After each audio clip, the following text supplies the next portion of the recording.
Father Lord, in the name of Jesus, we thank you for this morning. We thank you that you have brought us here safe and sound. We pray that every single thing we are going to do at this event today shall be covered by your word. We ask for your protection. We ask for your safety. And we ask for your guidance. In Jesus' name I pray. Amen. Amen. Well, you are here because of the Northern Business Expo and Summit 2024 brought to you by KIP Events. And we're going to have the official welcome address by the CEO of KIP Events as well. Meanwhile, this morning, the topic for our discussion is unlocking economic potential, driving growth and innovation in Northern Ghana. We have 5 panelists who are going to be seated alongside with me. We're going to have them answer some questions that you have asked over time, and we have noticed that we're going to be asking them. However, the floor will also be open for you to ask questions as well as a panel. And so, Kenny, if you can get Mr. Pascal here to give us the welcome address, we will be so honored to have him join us to the opening prayer. If not, entertainment is very good, and so the DJ will continue to feed us some good music. Okay, so Mr. Pascal is here. Mr. Pascal is the CEO of KIP Events. Oh, you clap for him. He has put this together with his team of young people who are so enthusiastic about how Northern Ghana, how economically we are doing. Mr. Pascal, good morning. Give us the official welcome address and the program officially. Good morning. First of all, I would like to apologize for the fact that we've been a little bit late. We are sorry, and it didn't happen again. I'm Atongo Pascal, the CEO for KIP Events. Good morning once again, distinguished guests, respected leaders, and inspiring young minds of Northern Ghana. It's a profound honor to stand before you as CEO of KIP Events, knowing that this very gathering is the result of passion, perseverance, and unbreakable belief in the promise of Northern Ghana. This summit isn't just an event.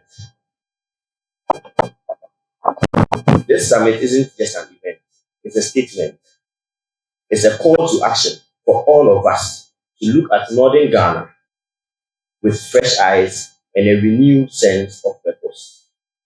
Our theme, unlocking economic potential, driving growth and innovation in Northern Ghana.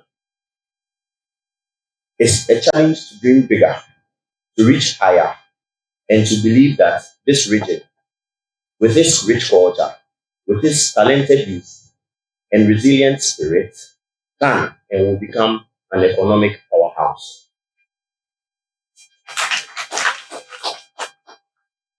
Imagine a Northern Ghana where young entrepreneurs like yourself and set a pace in tech, where local innovators like yourselves solve complex problems, and where our leaders provide a foundation for an ecosystem that champions growth and values that create force for its people. This future isn't distant. No, it's not. It's within reach, and it starts with 3 essential pillars. First, we must invest in our culture of bold entrepreneurship. Imagine the power of Northern Ghana, where every young person who has an idea feels equipped and empowered to bring it to life. Let's create a support, a network that includes funding, includes mentorship, and incubation spaces. Let's inspire our youth to believe that their ideas can change the world. Not just the North, not just Ghana, but then the world. That they don't need to leave this region to make an impact. We have the talent right here, and I'm an example. You are all examples. Our role is to nurture it, believe it, and give it wings. Secondly, our access to quality education and skills training. Education is the foundation of economic development, but it must align with the needs of a changing world. Our youth deserve education and training that equips them not only with technical skills, but with entrepreneurial, digital, and critical thinking abilities.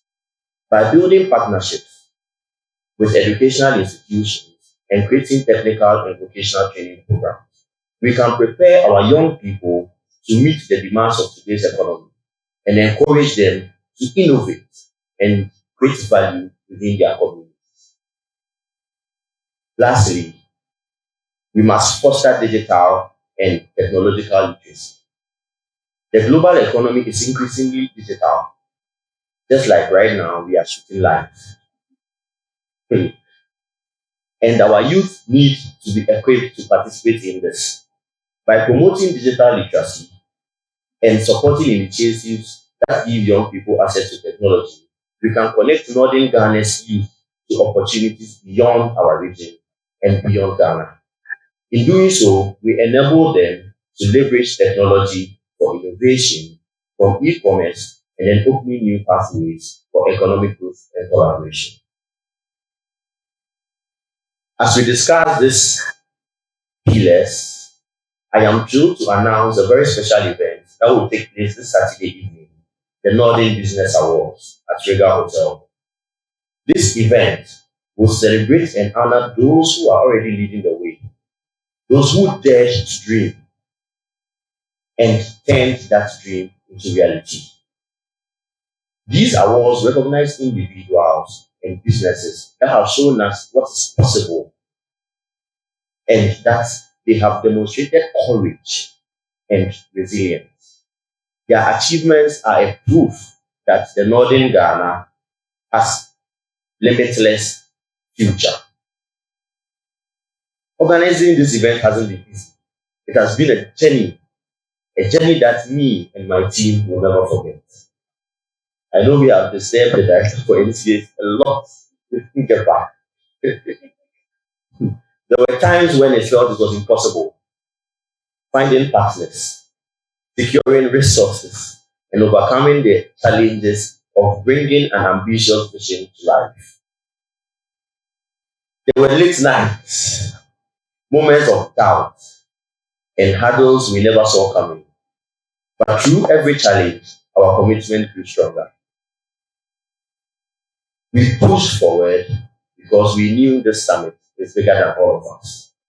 We wanted to create a space for leaders, innovators, and dreamers to come together for something transformative.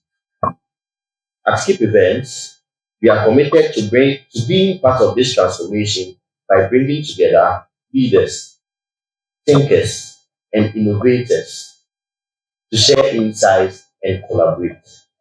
Our role in organizing forums like this is to ignite dialogue, inspire action among the youth, and drive partnerships that will pave the way for a brighter Northern region. I urge each of you here today to think about how we can collectively contribute to this mission. Let's push boundaries. Let's drive change. And let's unlock the full potentials of Northern Ghana. Together, we can make a region a beacon of growth, resilience, and opportunity for generations to come. Thank you. Please let's do it better for Mr. Pascal here, CEO of Cape Events. Thank you so much. I know you have said a lot in your speech and welcome address as well, but what exactly is the drive for you? You as an event organizer as well. What prompted you to put together a business summit? The whole idea boils down to creating value in the lives of people. That's the drive. Let's create value in the lives of people here. Watching their faces, you see that they have the potential. They want to learn. So let's create a platform for them to do that. Let's create a platform where they can network. You'll never know where your next client is. The person can be here. There are big men here. There are small men too here like myself.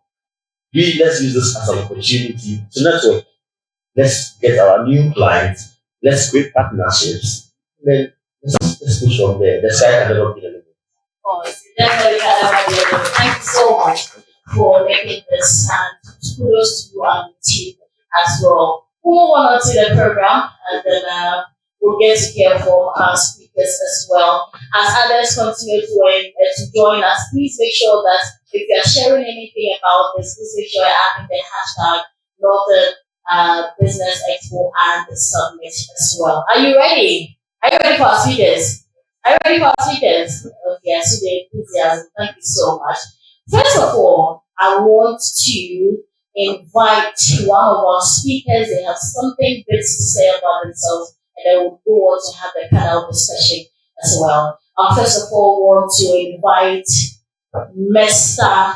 Eric Ganoe. Mr. Eric Ganoe. I'm hoping that I got the name right. We are thrilled to have him here. He's the Northern Regional Manager of My Life Insurance and is a key panelist part of the Northern Business Summit. As a leader in the insurance industry, Mr. Eric is driving innovation and financial security across the region.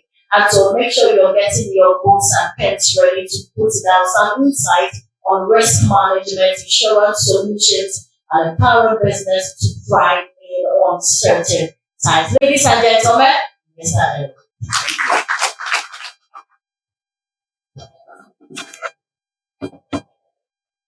Morning to everyone. We are honored to be here, and it's an opportunity to create partnership as our CEO has already elaborated. I know by the end of the day, we'll share a lot of things, ideas, and innovations as how we can grow our business. So the topic cuts across, and I'm happy to be among a lot of experts, well-knowledgeable people in various sectors of the economy who are here to address various topics. And I'm dealing with enhancing the economy resilience through effective insurance practices. As an insurance man, a lot of insurance products have not actually been accepted by communities. And so it's an opportunity for us to educate a lot of businessmen and women to understand how insurance can impact positively on their businesses. So economic resilience through Ghana effective insurance practice is a key strategy for promoting sustainable development and economic stability. That's my introduction. And how is insurance pivotal in driving various businesses? I'm going to give you a very short, concise, simple step where you can understand how you can incorporate some of those insurance practices to grow your businesses. And we are looking at Ghana. This is our country. We have talked a lot of successes, but still there's more that we can do. So we look at risk mitigation for small and medium enterprises. The target here today, we are looking at small and medium enterprises. And all of you here have started something. We are growing it gradually. And we want to help you to understand how you can take some of these insurance policies that can help you grow your business. When we look at Ghana economy, statistics show that 80% of the businesses are SMEs, small and medium enterprises. And therefore, it is important that we constantly help those businesses. They are the engine of the growth of the economy. So it is important we look at it very well. SMEs are crucial to Ghana economy, making up over 80% of businesses and providing substantial employment. However, they are highly vulnerable to risks such as natural disasters, market volatility, and political instability. As for the political instability, for Ghana, we have a very stable democracy since 1992, and it's growing. I think next month will be another election. We are hoping that it will be a smooth transition, whether the incumbent or the opposition. We should learn from what happened in the US. I've been watching since they started voting, and you can see those smooth, those utterances. At the end of the day, the winner was declared to 8%, and normal, everything is normal in the US. We hope that Ghana economic, political or democracy also continue in that part. So for the democracy or the political stability, we don't have issue with that. What we want to do is we want to look at the risk aspect of natural disaster and market of volatility. Look at the exchange rate and all those, they all impact our economic successes. So insurance can provide SME with protection against such risks, helping them to recover quickly from financial shock and avoid pressure due to unexpected events. Business interaction insurance, we have policy we call business interaction. And so you can have a policy where you can insure your business in case of any uncertainty, maybe fire, theft, burglary, and then what happens? You have to stop, insurance people can come in and give you enough money to enable you to continue your business. Liability coverage, we have some policy for business owners. And sometimes in our part of the world, when the business owner dies, then the business comes to an end. As a business person, you can take such policies. And if you want to know if you know more, your business can still thrive and it will continue to meet generations. Asset protection. You can insure your assets. It's very, very important. Your business assets must be insured to enable you get some financial support when there are disasters like flood, fires, and all those things. So we are educating and we are encouraging you to have an idea that this business I'm doing, this asset protection I can protect, I can insure them. Asset protection then also, particularly to SME, most of them have a lot of assets and they need to take an insurance policy that can take care of some of those products. Then we look at agricultural insurance support farming. In our part of the central northern, and if you look at our team, we are concentrating more on the northern sector of Ghana, which is the 5 northern regions. And you can see that chunk of the populace or the citizens are farmers. And so this year we experienced drought. You can see the impact and the effect. We can have a policy for insurance for farmers where if you farm and there's drought and all those things, your crop suffers and you can get money to continue the farming business. So agriculture is a cornerstone of Ghana economy, employing over 40% of the workforce. However, farming face climate risk, including drought, irregular rainfall pattern that threaten their livelihood. Insurance impact. Agricultural insurance products such as crop and livestock insurance can offer financial support to farmers when they face adverse weather conditions.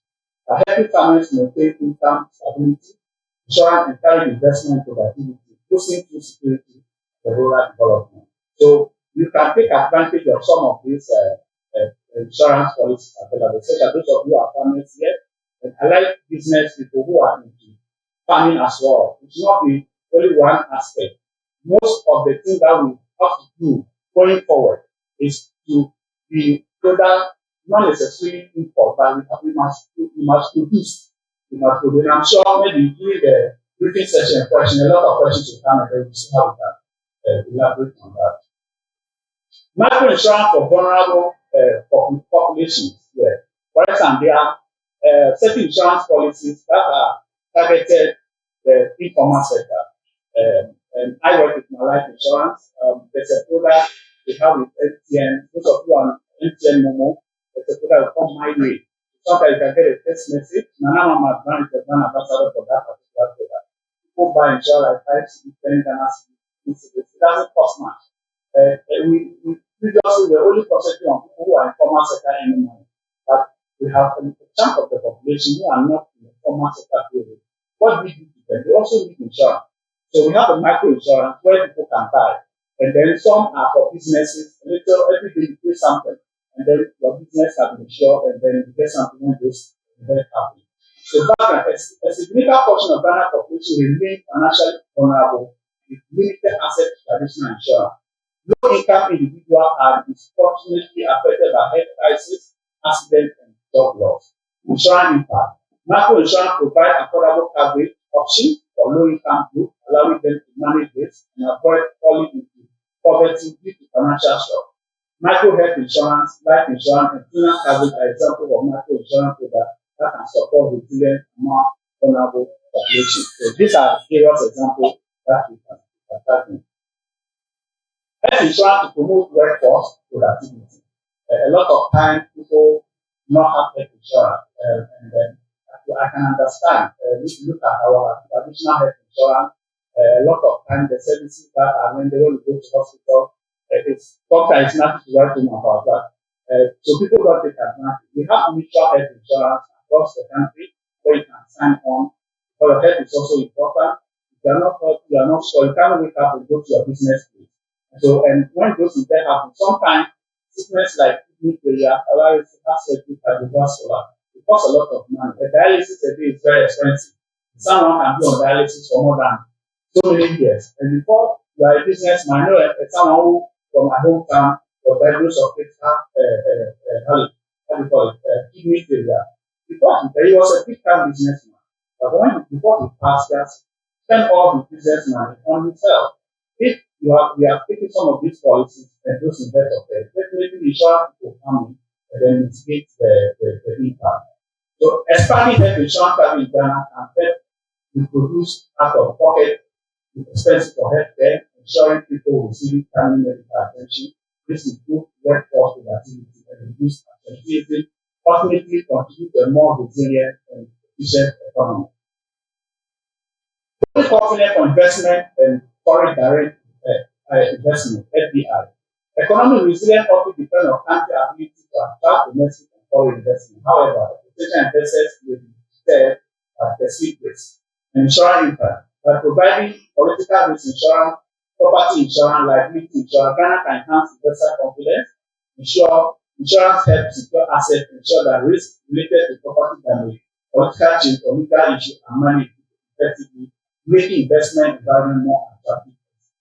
So this one goes to our policy regulators. For example, the regional minister is here, or his representatives are here, or any government representative are here, minister of youth, people from Ministry of Finance, they need to regulate, put up good measures so that we can enhance some of those outlines I have mentioned here.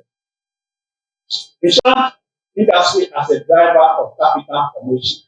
Insurance companies are major institutional investors in many economies. When you look at advanced countries, the moment you start with insurance, it's compulsory. It's not like our part of the world where you can decide to pay. In Ghana, it's only motor insurance that is compulsory. So far as you are driving on the road, you have to insure your car. For advanced countries, life insurance is paramount. And people die and leave over millions of dollars in insurance for their defense. That's the reason why we don't see so much poverty and people are begging before they can get school fees and go to schools and stuff like that. It's very important. Insurance plays a very critical role in the capital growth in every country. So the accumulation of premium provides significant capital for investment in infrastructure, housing, and other development projects. Insurance impact. By investing in infrastructure, insurance can help close financing gap in Ghana development projects. Such investment contribute to long-term economic resilience by improving essential services, transportation, and energy systems. Disaster risk, finance, and economic resilience. Ghana is vulnerable to climate-related risks, including flooding and drought, and most parts of northern Ghana every year we experience that. And as a businessman over time, when I came to northern Ghana, we have started doing some business. Started farming. I've done about 50 acres. Last year, this year, I've done 100 acres. I was affected by these droughts and flooding and all those things. And so, as a businessman doing those things, the insurance products are very, very important. I have taken some policies to cover. So when those incidents happen, we came to assess my farm, and some insurance compensation was paid to me. And so, if you are here, we are encouraging you that there's a product like that. Seek more knowledge about it. Get your farm insured, and when those uncertainties happen, you can benefit. Don't wait for government. Don't wait for government. Take your life into your destiny, and it shall be well with you. So, insurance impact, disaster risk financing, including parametric insurance and catastrophic bond, provide Ghana with free and rich funding in the event of major natural disaster. This helps the government and business manage finances, reduce economic impact of disaster, and support recovery. So this one goes to the key policy stakeholders. Promoting financial inclusion and stability. Financial inclusion is vital for building a resilient economy as it allows individuals to manage financial risk and invest in economic. Insurance impact. As insurance products become more accessible, more people can participate in the financial sector, build wealth, secure their assets, this reduce financial vulnerability, and both individual community level, enhancing the overall economic stability. Challenges and recommendations: limited awareness, low trust in insurance, affordability issues, and significant barrier to insurance adoption in Ghana. Yes. So a lot of people don't have trust in insurance policy or insurance company. They tell you when it's time for me to pay, they're not giving my money. But I can tell you and I can assure you that things have been very, very better. Because of technological education, there are so many insurance companies in the industry, and you can access, you can go to their website. If you have agencies around, you have expertise around, and so if you don't understand, it can help you. And National Insurance Commission, NIC, regulate the insurance industry. And so if maybe you take a policy and there's an issue and they are not forthcoming, you can go to NIC and your issue can be addressed. So now the regulatory framework is really working. And so put trust, have those policies, doesn't cost much. And the insurance companies will also do their best in order to enhance their image in terms of customer service, late payment, and all those stuff. From what I work, within 24 hours, you pay a claim. It's only a certain claim that can take about 5 days. You have policy like death policy or like which needs to be assessed. But when you have a policy like simple investment and it's mature, you need your money, that day the money can be paid to you. The moment one, you can do it, you can withdraw the money at the comfort of you don't need to apply. Come into the office, you can apply on your phone and it's so there's a lot of that credibility building so that we can enhance the credibility of the insurance industry. Regulating challenges and limited product innovation also bring that growth in the sector. And so this one we call on the government, we call on stakeholders who are tasked to be able to make regulatory framework easier for the insurance sector to also grow. The government, in partnership with the private sector, can increase insurance literacy, introduce affordable and customized insurance products, and implement policies to encourage insurance uptake. For example, like this year, like when those farms got destroyed, and they announced some packages for people who have suffered those losses to be able to compensate them. Yeah. So that's what government must also come in. There must be a social intervention for business owners and businessmen and women to be able to go back to continue their own when those uncertainties happen. Strengthen the regulatory framework and leverage digital technology to deliver insurance products and further improve stability and effectiveness. Like I said, a lot of insurance companies have deployed technology, and our CEO in his introduction talked about technology. If you are here and you are not, learning how to, as a business person, make sure at least learn the basics about technology. You can sit at the comfort of your shop or your office and do a lot of business online where you don't need a physical shop, and you can make a lot of money out of that. And so take advantage of those opportunities available.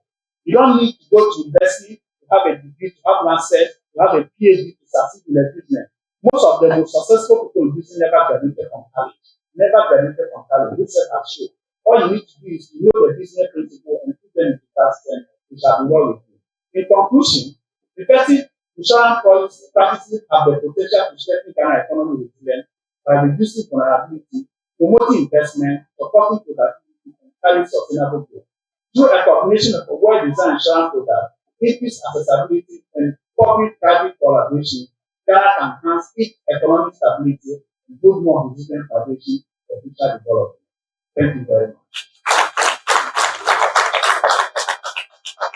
For this wonderful speech, I'm sure that we may have learned a thing or two. And of course, if you're a farmer, you will know that insurance is very important to you as well. Thank you so much, Mr. Eric. You will be joining us on the high table to talk further on how we can as well grow our businesses as well. Ladies and gentlemen, as you can see, we still have a lot of people chipping in, and one of the very important personalities we have been expecting to join us this morning is the Northern Regional Minister. However, we have the NCE for Senaru, Honorable Mohammed Yakubu Ahmed, who is here to represent him. So let's give it up for Honorable. He will come share a word with us.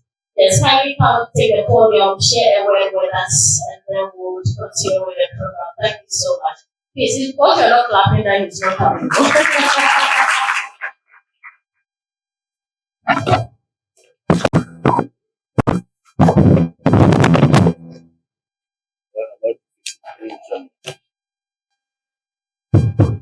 Assalamu alaikum.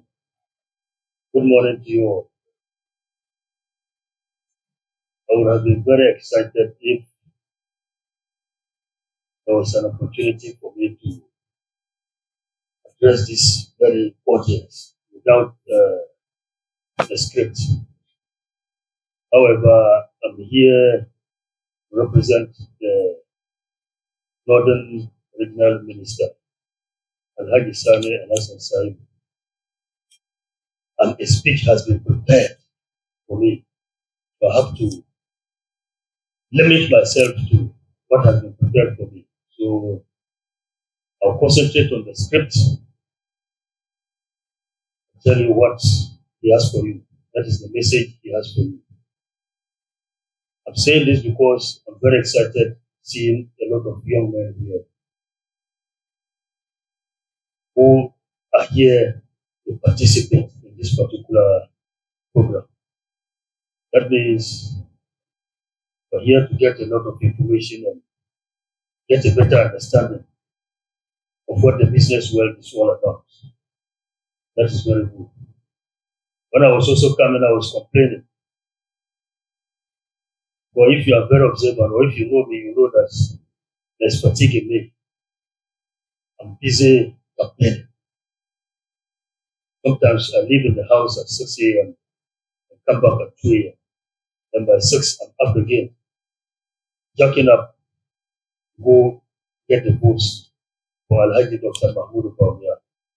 And if you are here as young men and women, and you actually want a good future for yourselves and for this country, then I think you should be lacing your boots, preparing the gentleman voted into power to become your next president, so that you have a good future for yourselves. It is very, very possible. The future of Ghana is very possible. We have made some great strides. We are still pushing to do more. Alhaji Dr. Mahmoud Bawumia has very good intentions for you, the youth in particular. And you are the future of our country. I'm going to tell you by knowing yourselves. Around 2000, I was here as a student, as a day student. I was just as young as you are. I completed Tamil Training College in 1999, and I decided to pass by and do HND marketing. And it did help me because when I went to the university, I joined them at level 12. So my journey in the university was very short. So, ladies and gentlemen, I now wear the cap of the Northern Regional Minister to deliver his speech. Mr. Chairman, esteemed speakers and Chinese participants, the regional boss of the National Communication Authority, Alhaji Mai Idris Aloma. I'm referring you back to where you adopted the name, Mai Idris Aloma of the Ghana Empire. How many of you did history? Alhaji Abubakar Sedu, the regional boss of Ghana Sport Promotion Agency. Madam Zuleha, are you Anasia? Okay, I can see the Makangina. So, Asia, Zuleha Dobia, is it fintech or fintech? Tech. Okay, that's fine. It is with profound honor and a deep sense of responsibility that I stand before you today to grace this significant event. On behalf of the chiefs and people of the region and the Regional Coordinating Council, I wish to extend my warmest appreciation to the organizers of this program for extending an invitation to me. The theme for this summit, Unlocking Economic Potential, resonates profoundly with our collective aspirations for the Northern region. It serves as a powerful call to action, urging us to harness the abundant resources, talents, and innovative spirits that reside within our diverse communities. Mr. Chairman, we stand at a critical stage where the potential for growth is not merely a distant dream, but a tangible reality that can be achieved through our collective efforts. By fostering an environment conducive to innovation, collaboration, and investment, we can create a robust economic landscape that benefits us all. It is imperative that we approach this theme with a sense of agency and purpose, recognizing that our actions today will shape the opportunities of tomorrow. Distinguished guests, ladies and gentlemen, Northern Region has witnessed remarkable growth, characterized by significant advancement in various sectors. We have seen improvements in infrastructure, education, and technology, all contributing to a more vibrant and interconnected economic landscape. Our agriculture sector, which has long been the backbone of our economy, has experienced increased investment and modernization, allowing for improved yields and sustainable practices. Furthermore, initiatives aimed at enhancing access to markets have empowered our local farmers, enabling them to thrive and compete on larger scales. This growth has not only elevated the livelihoods of many, but has also instilled a renewed sense of hope and ambition in our communities. However, while we celebrate these achievements, we must remain vigilant and committed to addressing the challenges that lie ahead. Mr. Chairman, ladies and gentlemen, as we celebrate our progress, it is essential to recognize the role of young entrepreneurs in shaping the future of our region. To the young innovators and aspiring business leaders amongst us, I urge you not to lose sight of your dreams, no matter how daunting the path may seem. The journey of entrepreneurship is fraught with challenges, setbacks, and uncertainties, but it is also rich with opportunities for those who have the courage to persevere. Your ideas, your passion, and your resilience are the driving forces that will propel the Northern Region into a prosperous future. Let your setbacks fuel your determination, and remember that every challenge presents a valuable lesson that can lead to greater success. As we look around us today, we see a wave of opportunities across various sectors that are devoted to the growth and innovation of our region. For those of you who may not yet have ventured into entrepreneurship, I encourage you to explore the diverse avenues available to you. The agribusiness sector, for example, holds significant potential for innovation, particularly in sustainable farming practices, food processing, and agri-tech solutions. Sustainable practices like precision farming and organic methods enhance productivity while protecting the environment. Mr. Chairman, food processing adds value by reducing waste and improving food safety, ensuring high quality products reach consumers.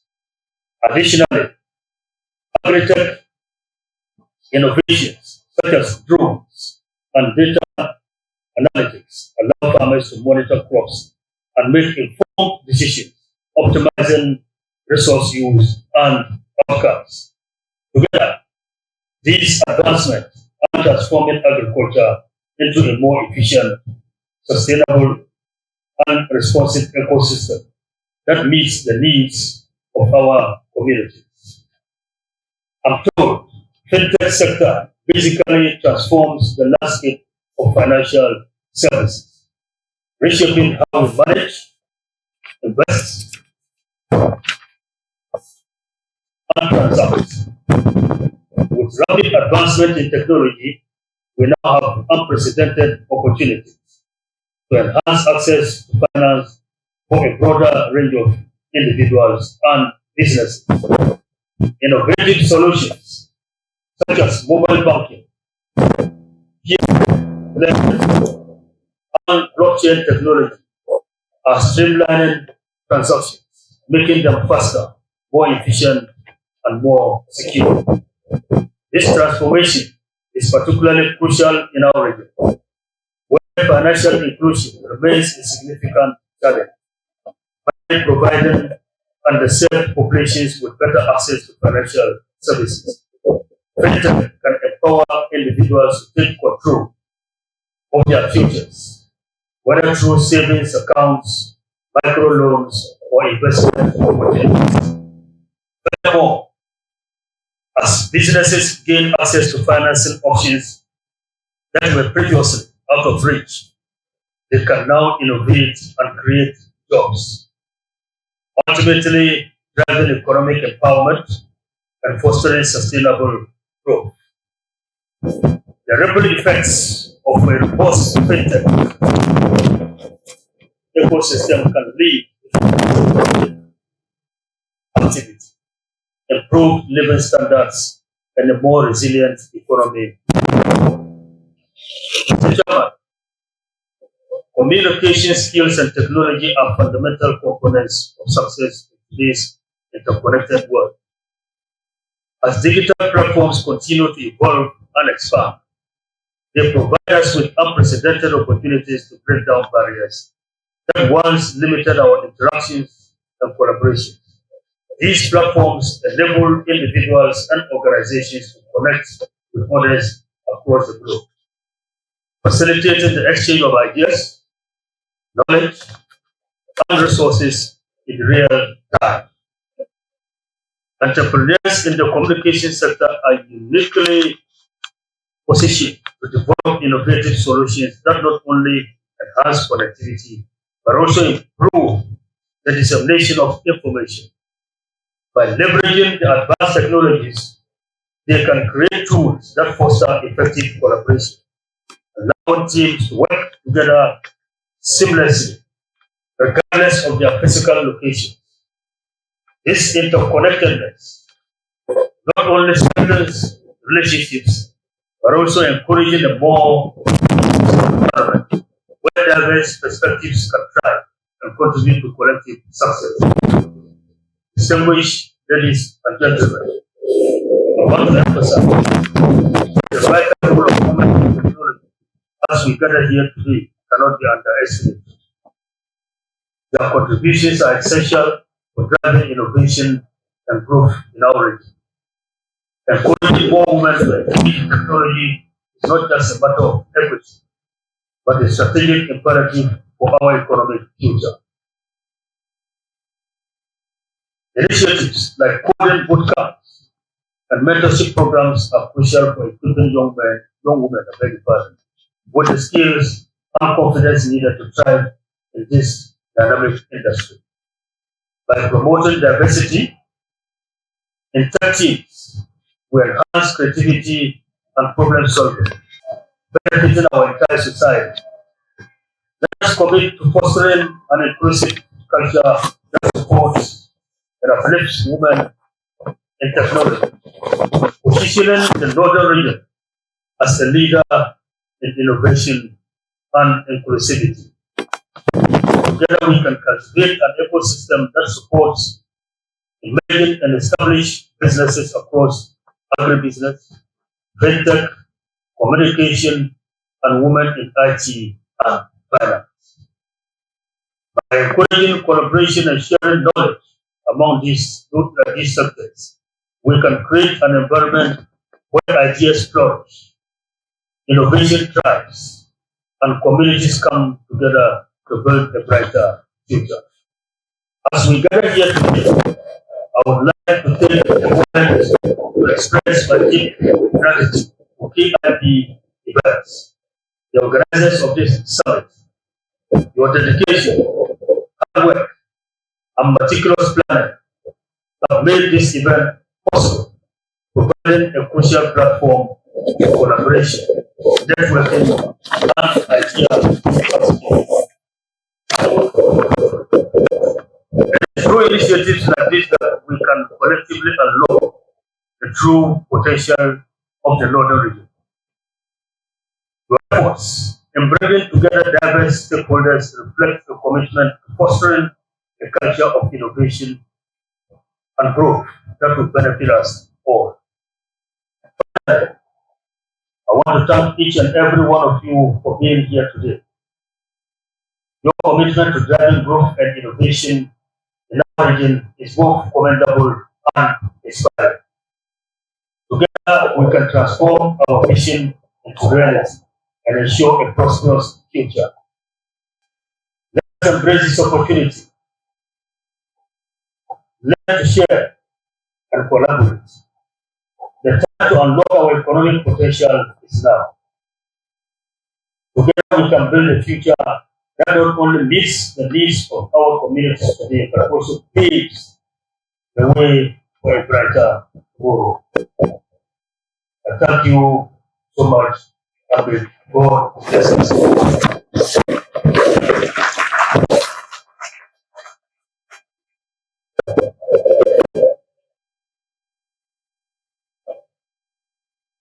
Thank you so much, Honorable Mohammed Yakubu. I'm a pleased to give that for him one more time. That is a message delivered by from the Northern Regional Minister, Honorable Shamil Hassan Shaibu, and he has been here on his behalf. Honorable, I understand you might want to take a leave sometime. And so together with our speakers, we have an exhibition set outside where brands are exhibiting whatever they have produced over the time. And so together with you and then our speakers and as our audience, if you might want, you can join them. We go outside and then we see what the stands have for us. It's an exhibition center. As you walk in, you see them. That's all of them. And kindly take the lead with our speakers and then the rest of us will. We'll be back here in a while so that we continue with the panel discussion.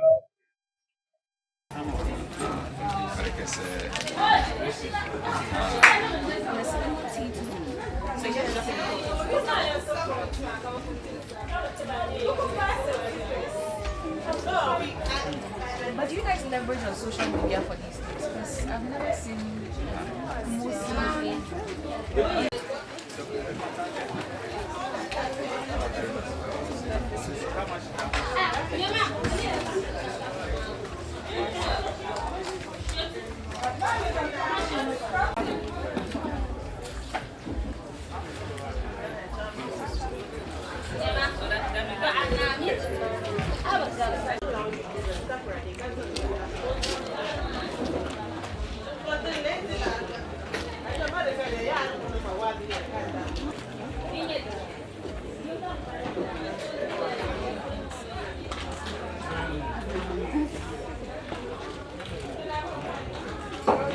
So, madam, please, how much is this one?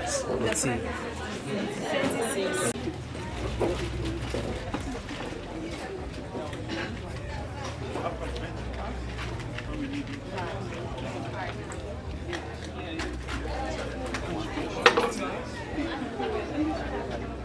Once somebody can cry, you just put the person. Because I didn't talk about it.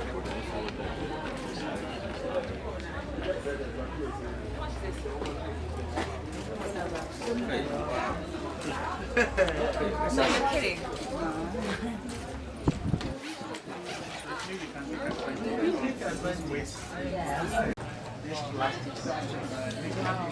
I have to have a conversation with him.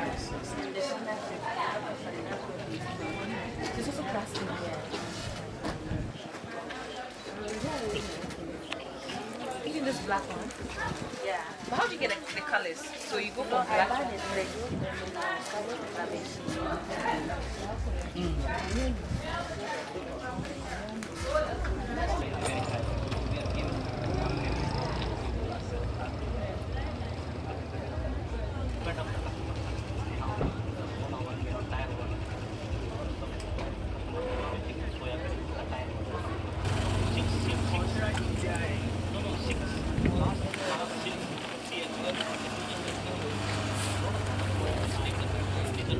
So 75 HP, we have 60 HP, we have 50 HP. According to the customer, according to the price. No, this one is a medium, 75. This big is a 90. No, no. Okay, thank you.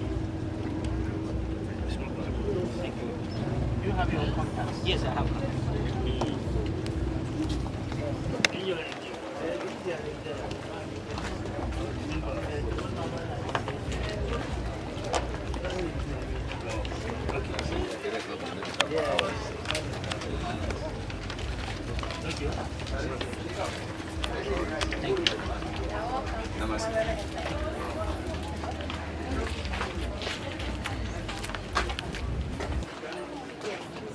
This one. This granite special with FG approval. Somebody is a bottle. This one, 46. What are the biggest?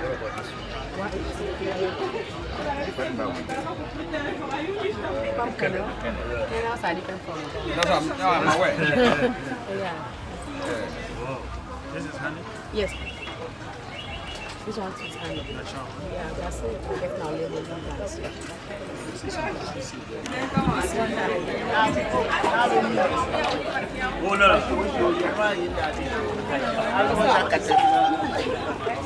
Oh, no. That was one. Fatty! Oh, no, not gonna. I didn't see some. Yeah, this granite. I think this granite. Yes. This 20. That's a bit. This 70. On our This one. Is it from? because it's glass. Yes, Is it from Mukuru? yes, from you can have it. I'm just asking. So this is Especially in Nankwandu. we have granite, roasted granite, we have granite paste, and then granite paste again. But they are in different quantities. But I love beets, so when I'm They don't use it. I use it.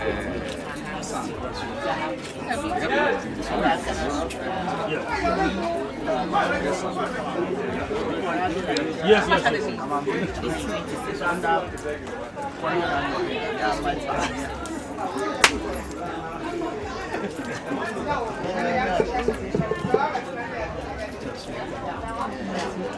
think I like the granite paste. This Yes, please. It's so funny. That's healthy. So I can be yes, that's healthy. So in a very healthy condition. And instead of using sugar, she uses honey because she doesn't want us to get like that. Yes, and I think that it's very healthy. You have a card? Very sweet. moving on. You see that those who are giving testimony, you have to pay them. Yes. She's my boss lady. She's filming me. Okay, that's good. It's good. Hey!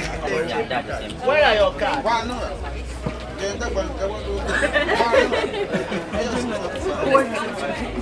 They go where their stomach is not strong. You told me they must see people that our stomach is strong.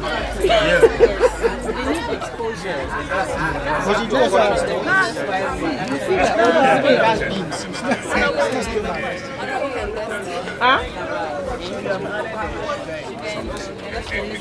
How much? Have a card? When we need to come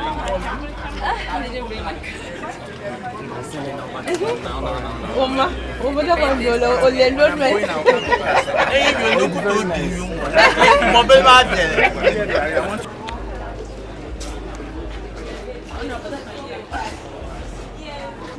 Well, this one. So what them in our car? So you can put in your pants.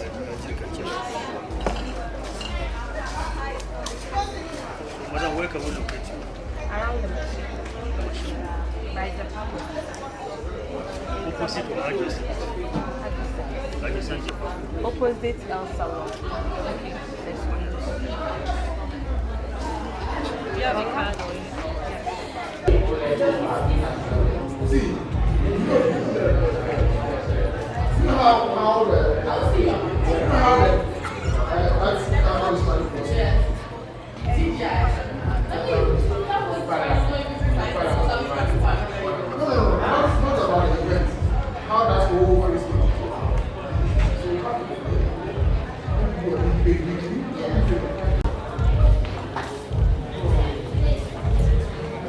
Take him out.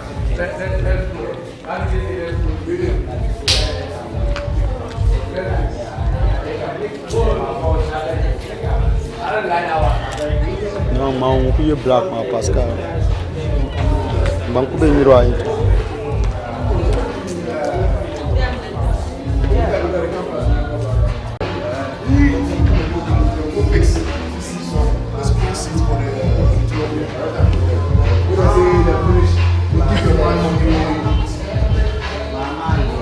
Keep Events is bringing you the Northern Business Expo and Summit 2024. If you know any other person who's outside, please drag them here in the auditorium so that we can continue with the program as well. We have seen some of our speakers introduce themselves, and I have to do this one as well.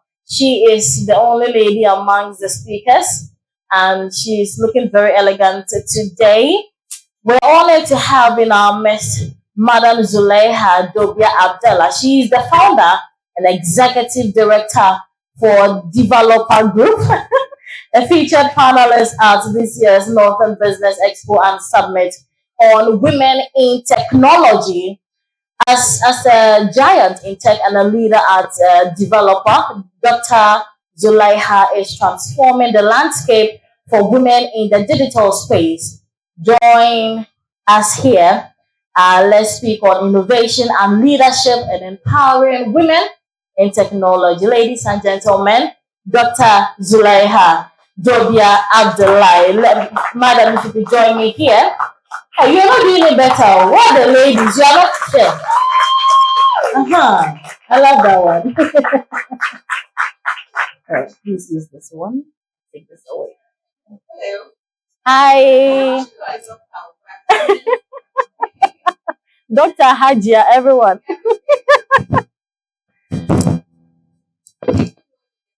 Good morning. Walaikum salam. Yes. That's all right. I can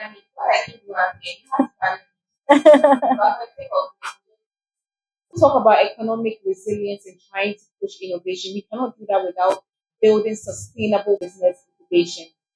Like other universities and schools that we keep partnering with, when you are an organization and you are trying to push for economic growth, what you have to do is leading partnerships to build a resilient front. And that's why I am humbled that this organization also Cape Events had so many partners and sponsors. That's what we do here. So collaborating and a partnership that push for economic growth.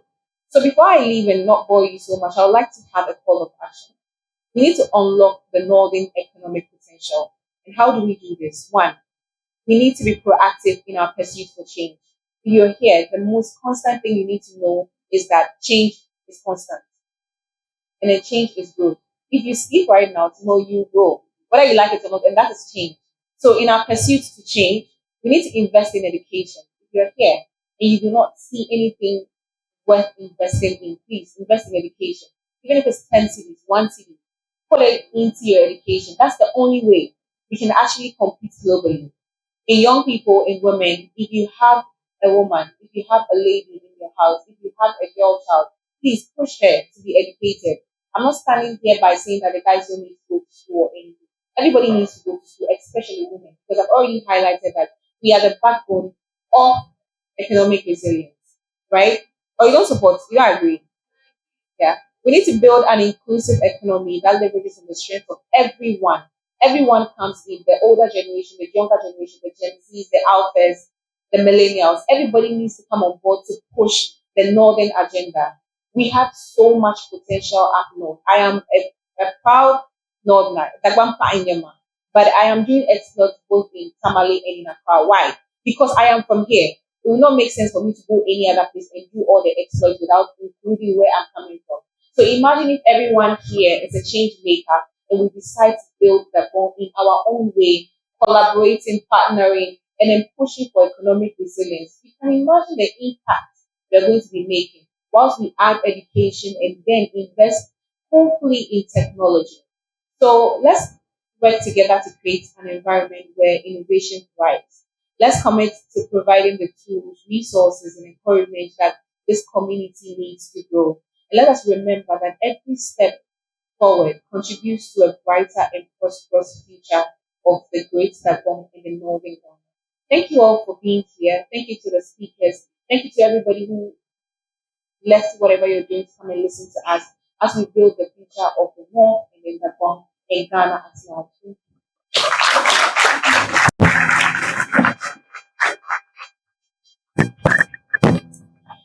Thank you so much, please. Let's give it up one more time for Madam Dobia. Thank you so much for your time. And of course, there's still a lot more we'll be learning from her and when it's time for the panel discussion as well. With us also as a speaker this afternoon, we're excited that Mr. Abukari Idrisu, aka Aloma, who is the Northern Regional Director of the National Communications Authority (NCA), is here with us as well at the Northern Business Expo and Summit. Let's give that for him, ladies and gentlemen. We share a thing or two with us about how the National Communications Authority (NCA) will do for especially with our business. So far, I think that one of the things that was trending on social media is data. Data is expensive in Ghana. So for those of us who are doing online, how is NCA? Very. For those of us who do online businesses, how is NCA going to help us? Thank you, ladies and gentlemen. It's exciting and very heartwarming to always come and meet distinguished people like you, and you have to engage them in a conversation that is so passionate and dear to your heart. I must say that I'm very excited to be here. The National Communication Authority, NCA, I'm here to speak on behalf of the authority for the region. And then whatever I'm going to say, please don't measure me so much with the standard you use to measure the Director General. I'm just his representative. First of all, I think I have to congratulate the organizers of this forum. Many a times we sit down and complain too much. The Ghana man and our usual self, we always complain about issues. When you are in the midst of so many opportunities, that you can harness this opportunity for your own development. You continue to lament, you complain, you do all the things and throw your hands in despair, as if to suggest that the whole world is against you. When in actual fact, there are a lot of opportunities available for you. So when we have gathering of this nature, where you ignite the discussions, you prompt people, you offer the platform, people see the opportunities around them. I think let's give it up for the organizers. For us as National Communication Authority, without the NCA, the whole world will be very boring. Do you agree with me? Do you agree with me? If you disagree, I'll disconnect all your mobile phones here and you see how the world will look like. I mean, technology is evolving. And I'm very happy when I came, she actually mentioned and highlighted the tremendous role technology can play in our lives. Today, I'm not sure there's a single person here without a mobile phone. Is there anybody here without a phone? All of us here have smartphones. I can bet my life today on that. And anytime we are around, we continue to do what? Use technology to enhance our productivity, enhance and make life quite better for ourselves. And that for me is where I see the coming into of National Communication Authority. I know workplaces, in our homes, wherever we find ourselves, we make use of technology. And this technology are driven by what? Internet connectivity.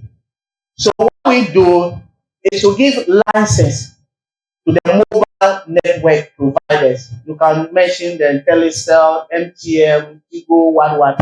We give them the license to make sure that they create the platform for you and I to benefit, so that we can use it to do our businesses. Today, I remember somewhere around March when there was this kind of a countrywide problem. It was not just Ghana, but so many African countries were affected by the total and complete shutdown of internet connectivity and then calls. You could not make any call, neither could you do anything on the internet. You could see how people were struggling, and you could just measure the level of frustration in the faces of so many businesses.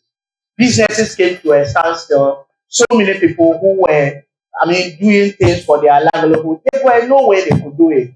And this is where the NCA and the National Communication Authority and all of these mobile network providers play a crucial role in supporting businesses.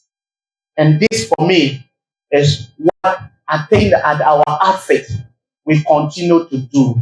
We do not leave the mobile network on their own.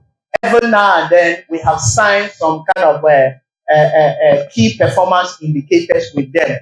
And these things people are complaining about data, how expensive are data, how you find it very difficult to get access to the internet, network distractions here and there. They pay a very heavy price for that.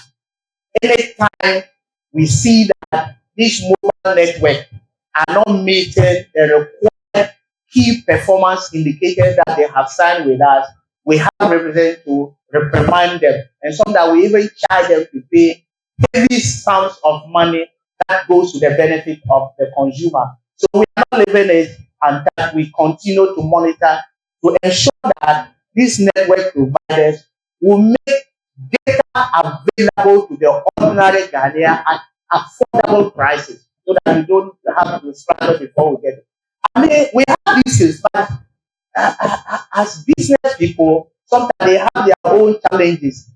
Like you're looking at, there are some communities in our country where they still don't have access to this internet and then even calls.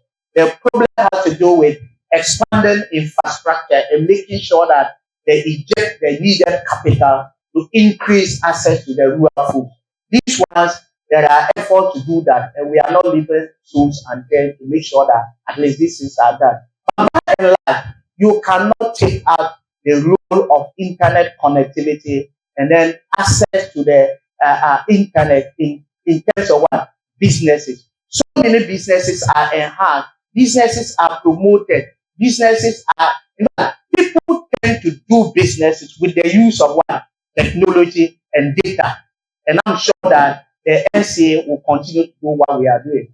Not only that, we license this, what do you call it? This radio broadcasting. If you come to television broadcasting, those who do television, we give them license and authorization to operate. I remember how boring it used to be when every day you put on your set and it's only GTV. On GTV, there was no other station you have access to. Today, let's look at the power of technology and the power of NCA, the kind of options available to us. We have a whole lot of programs that are tailored to the needs of the ordinary people. And you want some of us learn a lot from these things. Not only that, if you look at radio and the radio, today, if you look at Tamale and the North, and you count the number of radio stations you have, it's amazing. From as low as 30, we we are ranging now to about 80 FM broadcasting services in the whole of Northern region. Through NCA, now what do we expect? We expect these radio broadcasting and companies to use their facilities, their platform, to provide enabling grounds for businesses to thrive. You can imagine if you have partnership with these radio companies, there are so many things we are doing. If it is not broadcast, it will remain with us. How many are we here? You see, the numbers here are very small as compared to what the people out there. I'm sure I see media men here. So right from here, whatever discussions we are having, it will be mirrored to the entire world. And if you are a business partner or a business person, and you get closer to these radio stations, have engagement with them, sit with them, their program managers, have partnerships with them. You can see that at the end of the day, your business will be promoted. You can see that they will provide jingles, they will provide advertisements, they will do a lot of things so that the average Ghanaian across the length and breadth of our country will have access to whatever you are doing. I'm amazed when we got out there and we saw people exhibiting so many products. In this modern technological age, if you don't find a way to market your product, it will remain with you and nobody will buy it. You don't agree with me? The power of the radio and television, and for that matter, media, in these crucial times are very significant, and we must not take it kindly. Let's find a way to always get your businesses, collaborate with these companies, and you see that they are going to promote your businesses. This is what we are doing at the National Communication Authority, and we will continue to do that. So I'm asking all business owners, business partners, people who have businesses and other things, please collaborate with the media outlets. These days, we have the social and then the traditional media, the WhatsApp platform, the Facebook, the TikToks, name the all platforms that are provided through the assistance of National Communication Authority to help you do proper businesses. And I think that the role of NCA in promoting businesses cannot be overemphasized. And I think that if you look at the North, sometimes there are most people who always want to think of the North for the wrong reasons. They want to hear us fighting. They want to hear negativities from the North. When in actual fact, there are a lot of potentials across the length and breadth of any corner in the North that we can harness, we can promote for our own development. And I think that we at NCA will continue to collaborate with business owners. We will continue to make sure that at least businesses that need our support will be there for them, and we'll make sure that businesses are trying. I thank you very much for giving me this opportunity. Thank you so much, Mr. Abukari Idrisu, Northern Regional Director for the National Communications. Please let's give that for him one more time. I think that the conversation also about the communication industry is, the launch of 5G, isn't it? So we're going to have the 5G network operating in Ghana very soon. I'm sure he'll definitely touch on that anytime he gets the opportunity to. Meanwhile, our last speaker for this afternoon, before we get into the panel, is Chief Seydou Saka Bakari. He is the Regional Director for Ghana Exports Promotion Authority, GEPA. Chief, please grace our podium for us. Thank you very much, Chief. Please, we can do better. We can do better, Chief. We can do better. Thank you so much.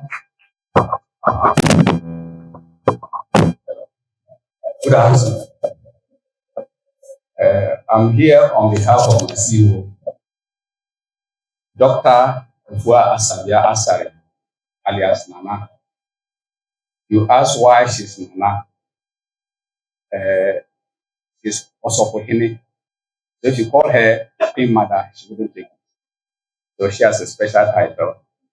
And when you meet her in her regalia, she's dressed like the Mbonwres. I don't know, those, the chief executioner, those that wear with talisman. That's how she dressed. She would have wished to be here for this program so dear to her heart, especially when we have the young entrepreneurs here. But due to one or two reasons, she couldn't be here. And her reason is not different from what the MC mentioned here. She's so busy to make sure that she retains what she has so that she doesn't lose out anything. And so if you sleep too much, assuming you were looking for first class and you're left some small point to get your first class, if you go and sleep, that's on to you. So she's working hard to get what she's holding so that she doesn't leave it out. On that note, I read her speech. The MC is gone out.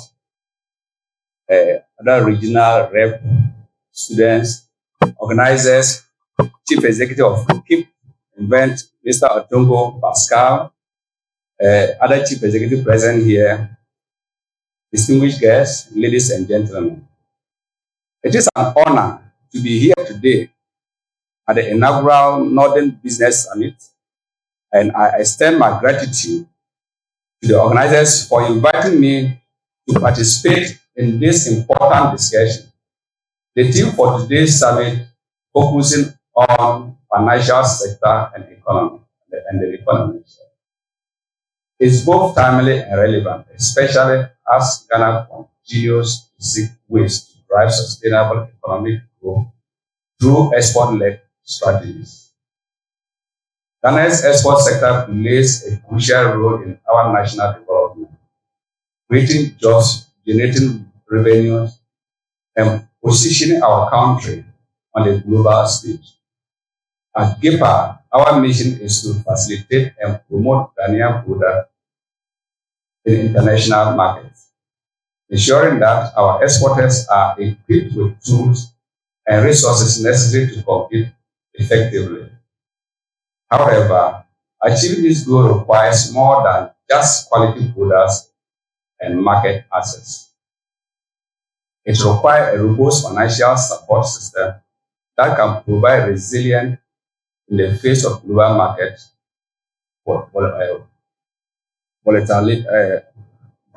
volatility. As you understand that. Today, I am here to discuss how financial innovation and insurance can significantly enhance our export competitiveness. Exporting involves numerous risks from fluctuating currencies rates to shift in international demand for small and medium enterprises, which form the backbone of Ghana export sector. This risk can be daunting and can sometimes discourage businesses from exploring international opportunities. This is where financial innovations and export insurance come into play by adapting innovative financial solutions tailored to the unique needs of exporters. We can provide a safety net that not only protects their investment, but also encourages them to take bold steps in expanding their reach. Innovative financial options such as export credit, trade finance, and factoring help mitigate payment and credit risk, ensuring that Ghanaian exporters receive timely and secure payment for their goods and services. Furthermore, export insurance serves as a critical tool in safeguarding against unforeseen risks. With the right insurance policy, our exporters can confidently pursue business in new and emerging markets, knowing that they are protected against potential losses. This insurance empowers our SMEs to grow, adapt, and thrive in an increasingly competitive global marketplace. At GEPA, we recognize the need for continuous education and support in this era, and are working hand in hand with financial institutions, insurance providers, and other relevant stakeholders to raise awareness among exporters about the array of financial products available to them through SMEs and Bank Forum and other financial related workshops organized by DEPA Export School. This forum has been held since 2022 across the country by hosting workshops, providing training, and offering guidance. We aim to demystify these financial tools and make them accessible to all exporters, particularly those from rural and underserved communities. We are also advocating for policies that will make export financing more inclusive and supportive of small businesses. Access to affordable credit and insurance should not be privileged for only the largest companies. Instead, it should be available to every Ghanaian entrepreneur who has the ambition and determination to expand their businesses internationally. By fostering inclusivity in export financing, we are building a more resilient and dynamic export sector that reflects the diversity and innovation of Ghana's business landscape. Ladies and gentlemen, as we look towards the future, the integration of financial innovation and insurance in our export strategy is essential. By strengthening this support system, we can foster an export sector that is resilient, competitive, and capable of driving sustainable growth across Ghana. The financial sector has a unique opportunity to fuel the growth of exports. And by doing so, it will contribute to reducing poverty, creating jobs, and improving livelihood across the country.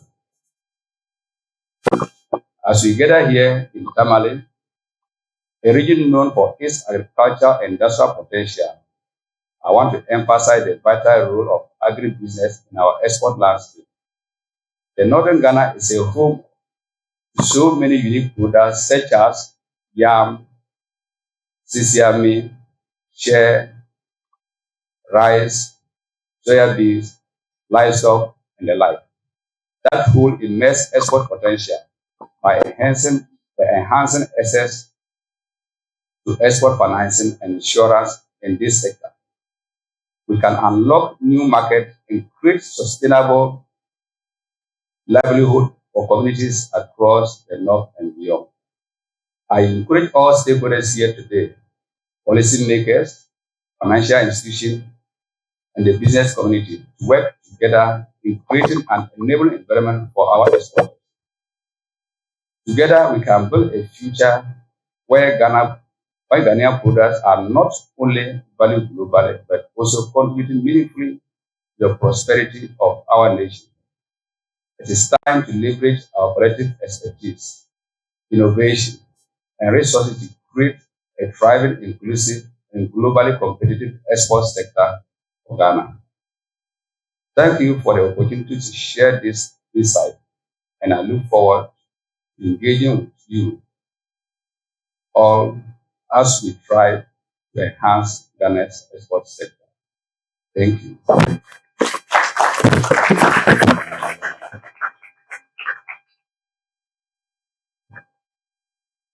Oh, is that all you can do? Thank you so much, Chief Said Isaka Bakari. He is the Regional Director for Ghana Export Promotion Authority. We are so grateful for your time, sir. I would want to acknowledge some guests who have also joined us here in the auditorium. He is the manager of Magnolia, one of Northern Ghana's best recreational centers. Please give it up for him. I will not be going to Magnolia to enjoy. Kind courtesy, Mr. Pesa, and all those who make sure that Magnolia continue to serve us with the best of recreational activities on there. Also with us this afternoon, we have Mr. Vincent Saibu. Mr. Vincent Saibu is the CEO of Northwell Group, and he is also a young and serial entrepreneur. Mr. Saibu here. Mr. Vincent, let's see you. Great, he's here. Great. Thank you. I told him earlier, I interacted with him earlier. Thank you so much for your time. From the beginning, you've been here. We're so grateful. And also from the UMB Bank, we have Mr. Al Hassan, who is here with us, Mr. Al Hassan. Please stand up. Oh, okay, all right. We also have from HiFarm, we have Mr. Kaja as well. He's also stepped up. All right. Okay, so I think we need to DJ just give us some music, and we'll get into the panel discussion. So happy, but now so lonely. I'm so lonely. Just too lonely. I have no pride, so lonely. Just too lonely. I have nobody on my own.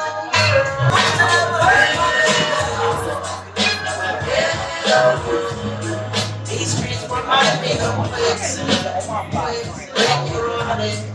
You'll keep going down. No one to pull you out. Keep on falling. No one can hear them calling. Saving up self-destructing. On the corner with the coolie on the waistline. Just climb up the big blue state time. Keep making it. I remember like yesterday. Pull the car to work out, baby. Cause that's the life we're living. The pain.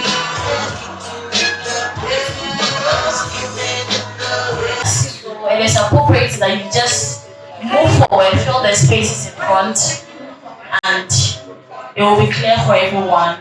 You will hear well.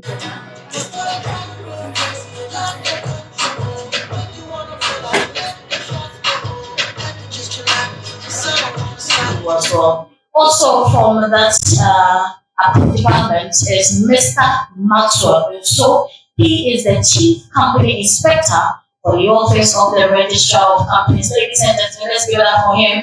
He'll be sharing a word with us as to how you can go about the documentation of your business with the please. Can you share a word or one or two words with us?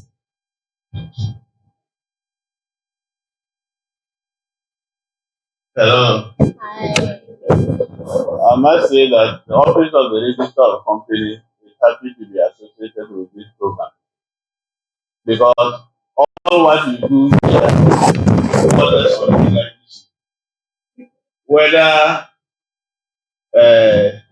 you are going to start your SMEs or whatever it is, the main purpose is to have that document registered. So I can see the Northern Business Expo and Summit, I'm sure, is legally registered with us.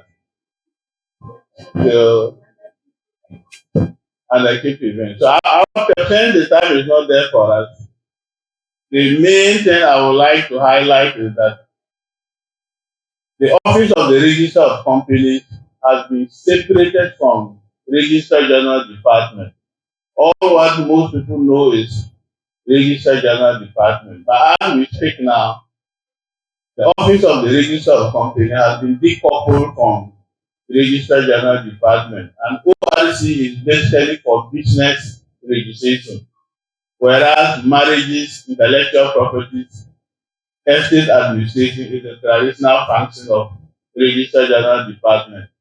So when you can now have your business registered in the Office of the Registrar of Companies, but not Registrar General Department. This came into fruition as a result of the passage of the Act 990 in 2019.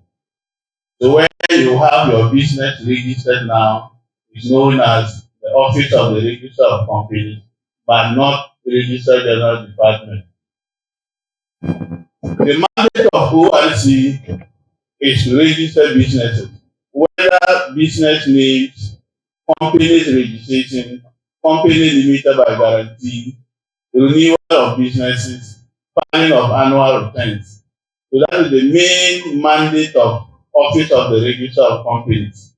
And I'm sure most of you here have your businesses registered. And very soon, the mandate of ORC traditionally is not to sit in the office, but to now engage our various stakeholders. We can do online registrations. We have what we call mobile clinic registration. For example, a forum like this, the organization will be here. Those who are ready to register their businesses will take you through, and you get your business registered. Others who are also interested in renewing their business will get to your doorsteps and help you to do that. Thank you.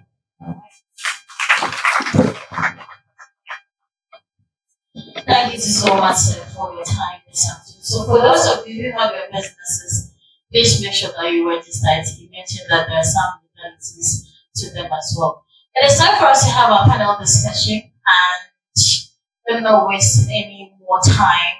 Let's remember that the theme for this year is unlocking economic potential, driving growth and innovation in Northern Ghana. Are we ready? Are we ready? Where are your pens and papers? Where are your books? Hey, no one has a pen and paper. It is okay, alright. It's where? It's where? It's on their phones. Alright, our first panel, Mr. Eric Ganoe. Am I still getting the phone? It's alright. Please let's give it up for Mr. Eric Ganoe. He is the multi-regional manager of My Life Insurance and is giving a broader perspective to that as well. Now, I would also want to call on Mr. Idrisu Abukari, Northern Regional Director of the National Communications Authority, aka Mr. Aloma. Thank you so much, sir. Let's give it up for him as he joins the table as well.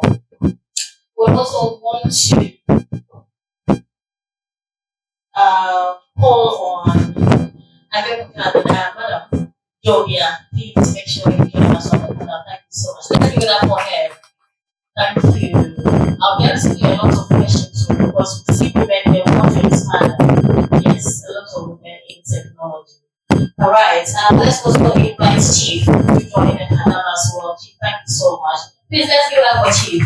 Hey, if you don't like, don't share the knowledge to people. That's why I'm going to factors or sectors do you believe hold the most potential for growth in Northern Ghana, and what unique strategies can be employed to unlock this potential? So, thank you very much for the question. I believe that looking at the insurance industry as outlines of concepts of essentially what it means when it comes to risk. Generally, when you look at the Northeast sector, agricultural carry the whole thing. And so I believe if we take the agricultural sector very serious, farming, and then getting the produce to be processed and get a finished product, it will help. When we went out to look at the exhibition, you can see that all these products are locally made. And if we can harness that area, adding other sectors, I know my colleagues will also add some to it, it will be very good. And so that Greek is a key factor. Produce and then processing the finish, making sure that it's well packaged and then can be exported outside the country, and a whole lot of that can generate a lot of revenue. I think there are a lot, and I'll leave it here. My colleagues will also add something. Thank you. Yeah, thank you very much for the question. Generally speaking, we up north, we tend to look up to the south. We always talk about they have cocoa, they have gold, but we don't have anything. Amazing enough, sometimes when you travel the countryside, like my colleague rightly mentioned, you see the agriculture sector. It remains the backbone for our development. And any attempt to more or less transform the sector, I know young guys, many times you are reluctant. If you are asked in classroom what profession you would like to be after school, I'm sure a greater number of you will not go near farming. But the farming remains the number one potentials that can actually transform our lives. It's about time we started looking at the various ways by which the sectors can actually be enhanced to make it attractive for young guys. Look, take it or leave it. If you look at every sector of the agriculture that we have over here, the chances of you developing and becoming somebody else is lying for you. Why many people will say, oh, no capital. You know, I mean, in fact, once upon a time, I was teaching entrepreneurship in my students. And when you ask them to mention challenges, oh, lack of capital, lack of capital, lack of capital. Everybody is talking about lack of initial capital. But I tell you, like my big brother here rightly mentioned, the potentials are out there for you to take advantage.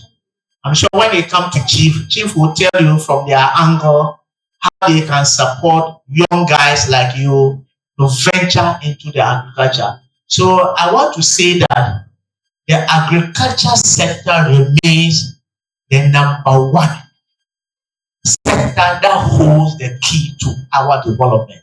And if we take it serious, we are going to unlock so many potentials that we have. So young guys, take advantage, venture into it. I know you may not have the expertise.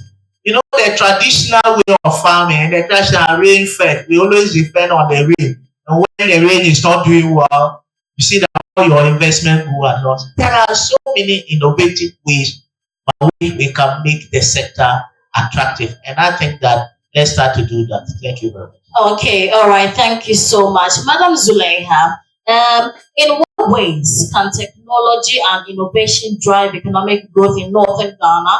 And what role should private and public sectors play in supporting tech-driven businesses? Okay, thank you so much. Tech can transform basically any field that you find yourself in. Yesterday we were having a business incubator training, and I told our participants that no matter the sector that you find yourself in now, if you're not adding a little bit of technology, you're supposed to be adding a lot. If you're not even adding a little bit of technology, you're competing with our great grandfathers who are in the grace. Because we are in a global market right now, every innovation, every startup, every business idea is not going to be competing with just your local folks. You are supposed to be competing nationally and then competing Africanly and then competing like globally, continentally. And so tech has so many space. We are in the dawn of AI. We have digital marketing. We have technical writing. We have blockchain technology and everything. So let me take a sector like the tourism and arts and culture in Ghana right now. It's a booming industry, about 3 billion industry in Ghana. And we have so many places, Zena Lodge, Morley Park, the Paga Resort, National Kakum National Park and everything. How are we selling these cultures outside to people outside the country? Ghana has become a hub for December. People took in so many times, and when they come, they just go to the south. How do we economically empower and use technology to boost some of these recreational centers up here north? I have a student called Raha, who is a friend, and on Twitter she has a hashtag called Visit Tamale.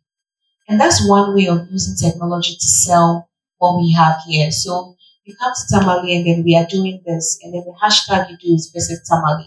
So when somebody comes into the country and the person is looking for somewhere to visit in Tamale and the person visits the hashtag, you will see a pop-up of some of the places that somebody can travel from south to here just to see how Zena.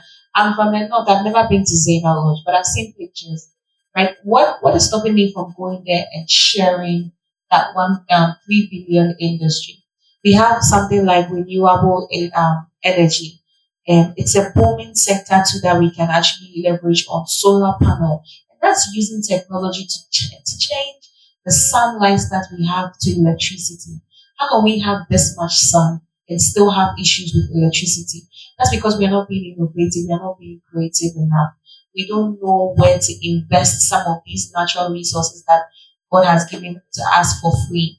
I mean, ICT education and youth empowerment is also a key way of boosting the economic value that we have. Africa currently stands, I think, by the year 2030, we're going to be having so many young folks globally from Africa alone. So how are we training these young folks for them to actually compete globally? And that's education and giving them the right technical skills. How do we do that? By investing in ourselves, by investing in education, by doing events like this that give us the opportunity to go to give back and to tell them that look, you need to improve your tech skill. If you are here and you don't know and you've never heard of artificial intelligence, you're competing with our grandfathers in the grave. If you are here and you don't know how to use your social media to get a job, you're competing with somebody who is already dead. If you are here and you don't know that there is something called digital marketing and you can sell Sobolo in Accra and still deliver to somebody in the south just by using your phone, you are behind, you are going for it. So these are some of the ways that we can use technology to improve various sectors. I'm speaking about renewable energy, artificial intelligence, blockchain, digital marketing, full stack development. It's enormous. It's so much, too many for you not to know. So imperatively, it's on us to do our research and also to leverage our partnership, like I mentioned earlier, so that we can seek the benefits that we can. Thank you so much. Chief, how can we ensure that the youth in Northern Ghana are adequately skilled to contribute to and benefit from the economic opportunities that lie ahead? Thank you very much. Greetings to all of you here. Seeing people like this and being motivated, being encouraged. Catch them young. There was a time, 2008, Imam was head of department here. I was invited to come and talk to students like this year about export. So as at that time, he has that mentality to guide them young. And so today, sitting here to talk to the young people, I'm very happy to be here. We have a lot that you can learn, especially so the final year students here. It helps a lot. There are so many things that they can learn from here. Today we have shea butter, shea nuts. Then shea butter, they use it for black soap, liquid soap, and what have you. And we have agriculture, where the youth are run away from agriculture. GEPA, we have a program known as Youth in Agriculture program. And so this one, we made sure we had some other group of young girls, especially girls. We realized that the girls sometimes they suffer. The men can put them in the mother way, and a family way, and then they are gone living there. So we were catching the only this. I tied them to those who are processing shea butter. They should give them some kind of training. So that one, they start with shea butter processing. Then there you learn soap making, black soap, liquid soap, and so on, these beads. And so we had them in Sanlerivo, some in Gambaga, and then some in Umwili, to train them to be able to become useful to the society future. And by doing so, we support them to produce for export. So for instance, if you are the leader of the group, you have market outside. So when they produce, they will give it to you to add your product to sell. We started that in Accra. If you go to Cape Coast, Winneba, and Anchorage, we have people in agriculture. In fact, the idea was agriculture because the youth are run away from agriculture. And so they are into pineapple. So they will give you a farmer, you learn from that farmer. Then the farmer gives you a small piece of land, produce, to supervise you. Then at the end of it all, you sell your product to him, he will then export it, just to prepare you for your own. And so, meeting the young guys like this and to tell them what we can do to support them. Though the money is not much, just like Aloma said, you will say no fun, no fun. People started, if you want to give example, you know, they started in this town, Tamale, small table shop, selling piece of batteries, from Toffee's batteries to this tape pass. Then they started selling cassettes, and today they are into hotel businesses, big time hotel businesses. So there are a lot of things that we can do here that will help us to develop the country. But once we sit down to think that the government has not come to support me, I don't have much, it wouldn't help us. So there's a lot that we can do to support the youth here to be in export. Okay. All right. Please, let's give it up for them. These are just initial comments, and a lot more is coming. I would start with you again, Chief. What training and capacity building programs does GIPA offer to local businesses in Northern Ghana to ensure that their products meet international standards? Thank you very much. We have what we call our export school. Apart from the export school, we also train people. For instance, I come to your center. When I went out, I saw certain things that I advise. If you have a product, you have a table, then you need to have complementary cars. Those complementary cars, that one, you don't compromise with it. Whether you have good products or not, you need to have complementary cars. What they can give it to them, first and give it in their pocket. If possible, some of your products, sometimes you need to sacrifice. That's what a trade is. So it's more or less a trade I'm just giving you.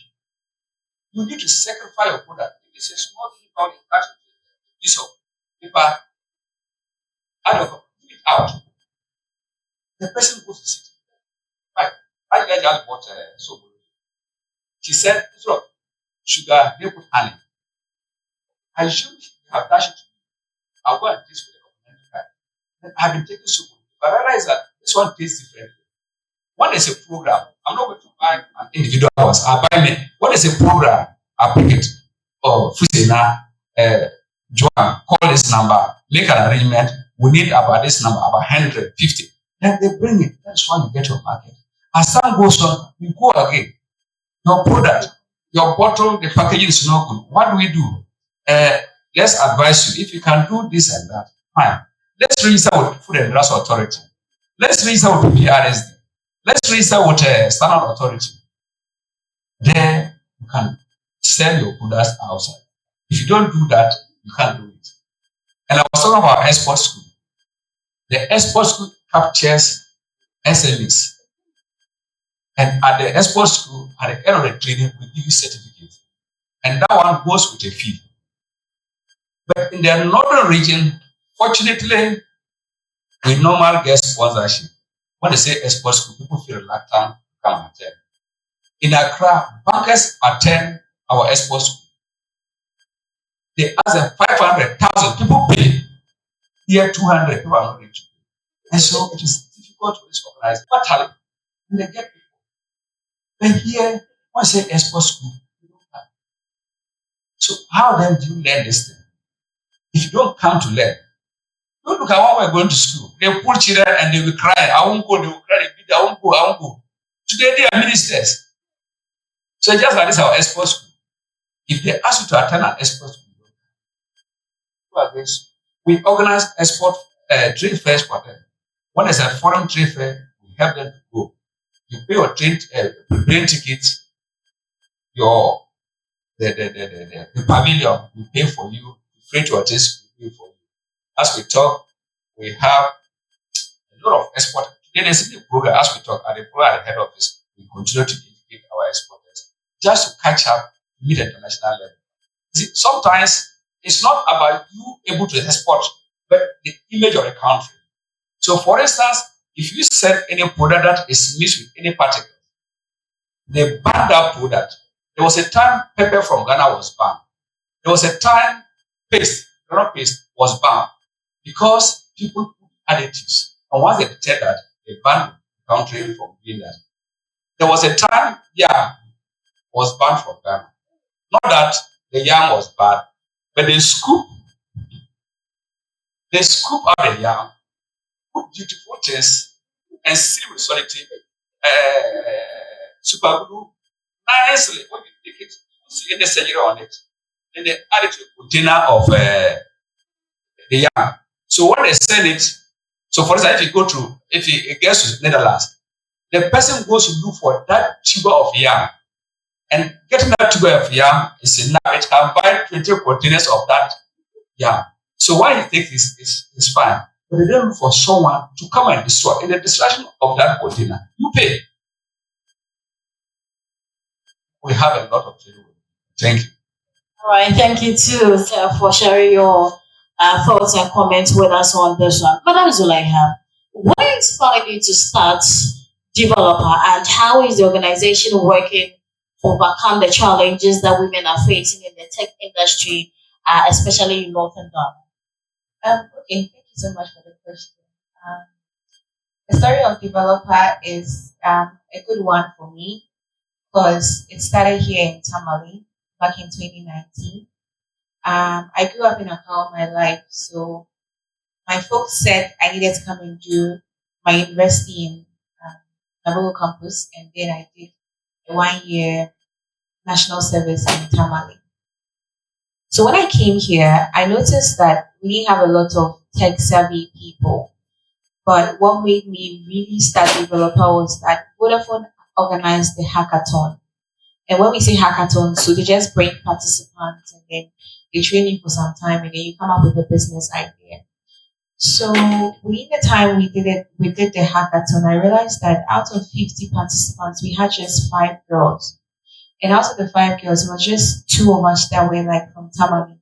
And the 3 were from, I think, the South. And so I was like, no, this doesn't order well with me being a woman in tech and everything. So I was like, okay, let me see how I could propagate tech. And so I started planning. I collaborated with the Ghana National Library because they had some computers. And then we rolled out our first training. And then we trained 30 participants, 20 ladies and 10 guys. Yeah, that was in 2019. And so from there, it has just been we propagating that training as much as we can. I later had to move back to Accra. And so that's how come we have 2 chapters in Tamale and then in Accra. And we've actually grown from just being a tech training hub, and we've included leadership training and business training. In fact, yesterday we hosted a business incubator training, and we trained 15 entrepreneurs on how to build their business idea, how to seek for funding, how to integrate tech. And it's going to be continuously growing like that. So the goal for me is that if you look at the statistics outside, we just have about 26% of women working as professionals in tech. And this is globally. So you can imagine what the percentage of African women are, the percentage of Ghanaian women, the percentage of the Northern women. So when it streams down, you see that it's going into the zeros. And the future for us is that we have in Tamale, we have the introduction to IT. So if you're a lady here and you don't even know how to use your computer, there's still hope for you because we give you a laptop and we teach you even how to type. We finished our boot camp and then some of them came, we taught them how to type, how to use the computer, how to turn on the computer, how to use Microsoft Word, how to use Excel. From the scratch, like from basics, the only requirement is that you have to be committed and you have to know how to read and write. If you have that and you have the zeal and you want to be in tech, Developer has a space for you. We have digital marketing class, we have a full stack development class, we have a web development with WordPress class. So we have so many different classes. I mean, in Accra, next year we are rolling out more. AI is coming on. We are still building the curriculum. So that's what we really do with Developer. And the goal is to get as much tech professionals in tech, women professionals in tech, to get as much, with the business and the leadership is open for both genders, both men and women. So we want to build a Silicon Valley. You know Silicon Valley? How many people know Silicon Valley? Oh, you don't know? Okay, so Silicon Valley in the USA is the hub of entrepreneurs. So when you go to California and you say you're going to Silicon Valley, that's where all the Microsoft, the Meta, Apple, they all have companies there. And it started with people just coming up with ideas and then investors coming into giving them small money. And then now we have these big companies. So the goal for us with the business incubator is to build the African Silicon Valley, where we train you to be an entrepreneur and then we help you build a business. Then it becomes a global tech company. Do you understand? And then the leadership, to see more leaders. We need people who are leaders in Ghana to push Ghana. So if you want to be economically empowered, you have to be a leader. You have to be somebody who learns. Why do you think that this is not how it is? It's because you have to be a leader to know that, okay, this doesn't work well for us. Let us be innovative like this. Let's do this to be able to contribute to Ghana. So that's the main goal. I don't know if I've answered your question yet. That's what we do at Developer. Okay, thank you so much for that submission as well. I'll come to you, Mr. Aloma. What efforts is the NCA making to increase internet accessibility and affordability for businesses and residents in Northern Ghana? Wow. Yeah, thank you very much. Like we rightly mentioned right from the beginning, today you cannot do any business without the support of internet. So because of that, hello, I think it's better. So because of that, we at NCA are leaving no stone unturned to ensure that at least every corner in our country, especially in this part of our region, have access to what? Internet connectivity. How do we do it? We sign off some key performance indicators with these telecom providers. And part of it says that you must register your presence in every district of the North. In other words, there should not be any districts in Ghana without your presence. So if it's Telecel, if it is MTM, if it is whatever, it is mandatory for you. For some of them, due to economic reasons and economic consideration, they are reluctant to improve or even establish infrastructure in some part of our towns. And all because they think that spending so much money to put up infrastructure at a place, you are not going to drive the economic benefits out of looking at the cost. But one of the things we do at NCA is to make it mandatory that no matter what, you are supposed to register your presence at least in every district of our country. So you see that when you get to the districts, you see that there are presence of these telecom providers. Not only that, we collaborate with GIFEX to improve the infrastructure in the district. Normally, these telecom providers, they rely on the masts. And these masts are where they bring the facilities to your doorstep. You see that the topography, looking at the topography of our country, it's not possible that we can have it every corner. So what we do is that we collaborate with GIFEX to establish telecom masts where these mobile network providers will not provide. So GIFEX is an agency of government that works with the Ministry of Communication to ensure that we have infrastructures put up at areas that these MNOs, due to economic reasons, will not venture. So GIFEX will come in to augment the infrastructure. And these are done to ensure that there's increased accessibility to the internet and then people can use it to do their business. Generally speaking, as and when necessary, when they come in to renew their licenses, sometimes we sign some contracts with them, and these contracts are renewable. You understand? So anytime they come back to NCA to renew their license, we do monitor them every day. Today, as we speak, if you come to our agency, whatever happened, not necessarily your communication, but when you are communicating with any network provider and you see that there's call drop, we call it measuring the rate of call drops. And there's a threshold. No telephone provider is supposed to go beyond that. So when you are speaking and you realize that your call has dropped, we pick it up at our end. And when it gets beyond a certain limit, we punish a particular telecom provider. So all of these are done to ensure that they make the services available to the citizens to do their businesses. So at NCA, this is what we are doing. And I'm sure as and when necessary, we crack the whip. I mean, we are just the regulator. And we ensure that the people who are mandated to provide the services to you, they do it to perfection. So that is at our end what we do to ensure that businesses get access to internet connectivity. Thank you.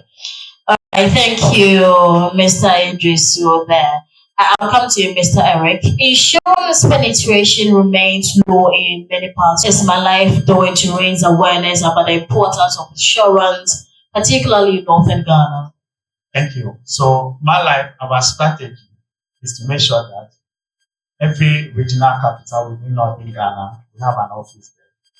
And I can tell you that it's only My Life Insurance that have offices in all the 5 northern regions. Yay! Traditionally, we were having Tamale, Bolga, that is for Upper East, and then Wa for Upper West. This year, we have opened 2 new branches. Damago for Savannah region, and then Naregu for Northeast region. And what we do, per our sales model, to enable us penetrate into the insurance market, we have recruited a very hardworking financial advisors. The laymen people call them agents, but per our model, they are not agents, they are staff with us. We train them through the product knowledge, and they become financial advisors. They are part of our staff. And so each sales team, so I have 7 sales team now. I have 7 sales managers, and each sales manager is supposed to have about at least 20 financial advisors. And these 20 financial advisors, they work with the sales manager, supervise them. They go to communities, schools, hospitals, government establishment, individual organization to talk to people about life insurance. And so because of that model, we've been able to, we've done a lot, though we still have a lot to do. So last year, from 2023, our branch, Tamale was adjudged the best branch of the year 2023. And so we did very well. So we are doing more. The sky is not the limit. The upper is the limit. So we'll continue to do more. And I want to encourage some of you who are graduates here from basic school, SHS, and you even you want a job. While you are still doing even your SME, you can come in and do some part-time and make some money as well. And so we need more people to come and complement. And based on that model, we can penetrate more into Northern Ghana. Thank you so much. Ladies and gentlemen, we're taking notes. Learning. Again, more questions to our panelists here for answers to be given and clarifications as well. I'll still start with Mr. Eric. How can insurance play a role in creating economic resilience for individuals and businesses facing unexpected events such as droughts or market downturns? So, My Life as an insurance company, we have partnership with some of the organizations. I think the lady mentioned Farm Access. They are not insurance company. So what they do, they are service providers, and we underwrite the insurance cover. So they go into the various communities, like those who have farms, and they want to insure it. They will do that, but we underwrite the insurance cover for them. By that way, it helps to empower the economic status of those who come on board. And also if they are unfortunate events like drought, flood and all those things, when compensations are paid, monies are paid to them, they're able to come back and continue their business. And so individually, those policies geared towards helping them to come back even when those uncertainties happen.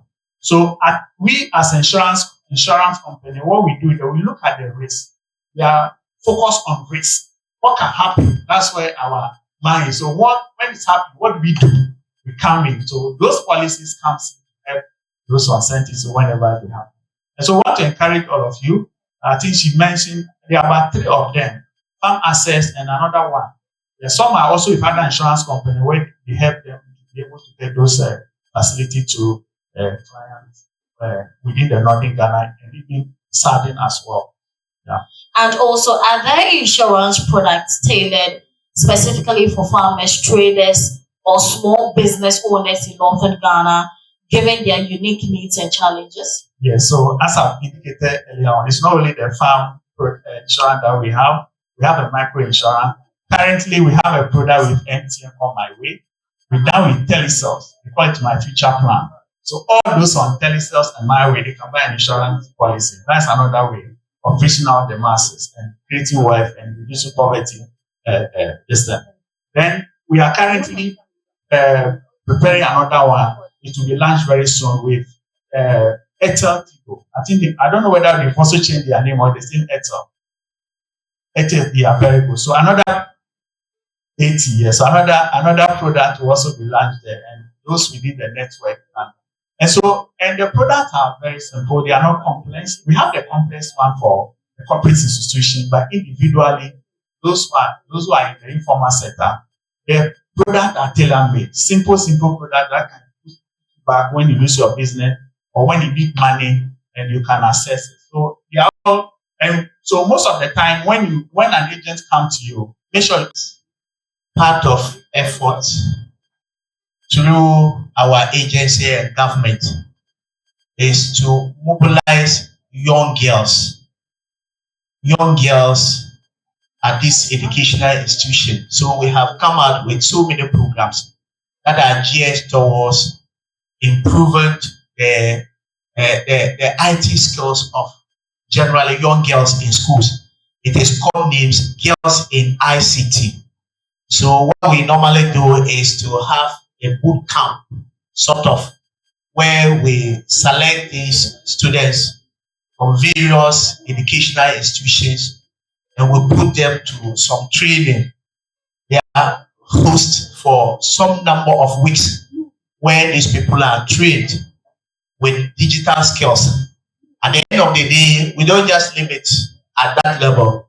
We also give them laptops and computers. So now, if you look at it, we have registered our presence in all the regions. If you go, whether not mention it, at one point in time, you see that the NCA, together with our collaborators and the mother organization, that's the the Ministry of Communications, will always organize Girls in ICT, whereby all of them, about hundreds of them, and then in fact, each person will be given a laptop. You understand? And also the first 20, we establish computer labs in their schools where they are given some number of computers for training. Not only that, you see that as part of our corporate social responsibility, when we get requests from these educational institutions asking for support to revamp their IT labs and other things, these things are routed through our corporate social responsibility where we support them with computers and laptops. And now, if you look at, government is also using NCA to provide internet Wi-Fi to secondary schools. So all of this, if you put it together, the brain behind it is to make sure that at least at the educational level, we increase internet accessibility, we increase people's digital skills. And this is going a long way to support our young girls to at least don't see technology as something that is a crazy animal but to live with it. And this is helping so well. Thank you very much. All right, I'll still stay with you, Mr. Aloma. One more time before I go to Madam Zuleha. How does the NCA plan to support tech startups in Northern Ghana that may need guidance with regulatory requirements? Yeah. Normally, what we do is to embark on our outreach programs where we sensitize people either at the educational institutions or we speak to them in the marketplaces about issues regarding the regulatory requirement of startup. I mean, sometimes you hear and you listen to so many things. Normally, you will require this short codes. These short codes, people are using it to promote businesses. The only place you can get these short codes is when you come to NCA. So we encourage people to apply so that when you are using it, it is a surest way to do what? To enhance your business performance. And the most effective way of doing it is to embark on outreach programs where we educate people on their house and then anything that you need as far as startup is concerned, the regulatory aspect and most of these things. So we coming around, we have been to so many places with my team. As and when necessary, we'll visit you at your places to educate you on what to do. Thank you very much. All right, thank you so much, Mr. Idrisu. Madam Zuleha, access to digital tools and resources can be limited in certain parts of Ghana. How does developer address these challenges, and what support does it need to expand its reach? Wow. To be honest, I think that's the major challenge about propagating tech for us. That's why I was very glad that you mentioned that we are quest to do the girls in ICT laptops. I can teach you everything. If you don't have a laptop, how would you practice? For us as a developer, this year we had the opportunity to be sponsored by KGL Foundation. A big shout out to them. They've done so amazing. So they got us 23 laptops. Yeah, so they procured 23 laptops for developer. And that's what we used for our training. We actually used that to train about 100 girls just by giving us 20 laptops. So you can imagine if somebody gives us 50 laptops, what we would do. So basically what we do is that we keep the laptops in-house because it's limited. And then with the different classes that come in, if you are doing digital marketing, you just pick a laptop, use it, and after you put it down, and then full stack comes in. So that's what we're doing. Access to tools like that are very expensive. I mean, to get a standard laptop now, I need to buy about 3,000 cedis. And how much can we really afford? Because we are doing this for free. The girls are being trained for free. There's no money coming in. So we rely heavily on donors and sponsors and grants. And so I will be sending the proposal in. I'll be sending the proposal in to see how it will be possible to get some of the. In fact, the government needs to really help some of these initiatives. It will go a long way to help us because we do the training for free. So the least we can actually get is the resources to enable us to do what we do. And even private institutions, that's the partnership we talk about.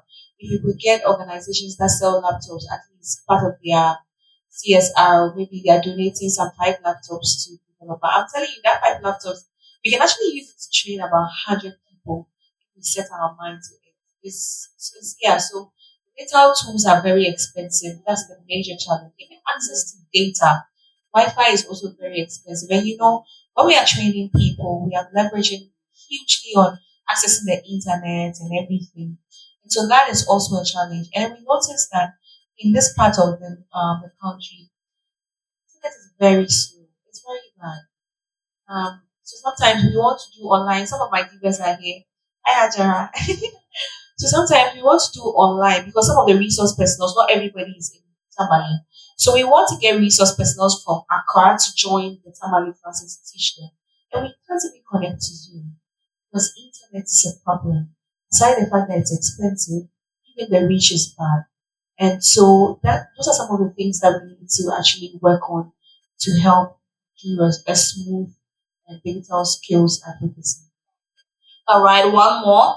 What strategies is developer employing to build a sustainable tech ecosystem in northern Ghana that includes and supports women and young girls? So we have so many strategies. I can't tell you all, but I'll tell you the few ones. Is building a holistic community. Every lady that passes through developer, whether it's under the leadership, business incubator, or the tech, we create a family with you, and we have a community on WhatsApp that we always try to leverage on. We try to also get them jobs, internship opportunities. Not everybody has been able to get that. If you have a business, we don't really concentrate on you much. But sometimes we have the opportunity for somebody to say, okay, maybe I need some interns. And so that's another strategy to promote them. We don't only train you, we teach you, and then we help you get a job. And then we do a lot of volunteering inside. So just creating a holistic community, because sometimes when you feel like you're an island, you don't really progress well. But when you know that you are doing something with a community, you are building with someone or you're growing with someone, you try to go further and further and then collaborate more. So for us, we are very big on community, we are very big on partnership, we are very big on mentoring, and we are very big on ensuring that we are building your soft skills. So you don't come into developer and leave with just technical skills. You know how to talk in public. You have to know how to talk in public. You have to know how to think on your feet. You have to know how to write a CV. You have to know how to use your LinkedIn. You have to know how to use your social media. You have to know how to take pictures that speak, that give out a story. You have to know how to build a business. Even if you want to work in a corporate body, you still need to know how to be a leader. It's like a holistic, well thought of plan, so that when you come in empty, at least you come out half baked and be ready to conquer the world. You're ready to conquer the world, she says. Chief, access to financing to offer is often a barrier for exporters. What support does GEPA or its partners provide to help northern businesses overcome financial challenges in exporting? Thank you very much. I don't know what is export at all, or what is GEPA. The people here, they don't know what is GEPA at all. Yeah, so GEPA is Ghana Export Promotion Authority. It used to be cancelled. It is under the Ministry of Trade and Industry. It was formulated an Act 396 in the year 1968. We promote Ghana products outside. So we facilitate and promote. And so what I say product, that is non-traditional product.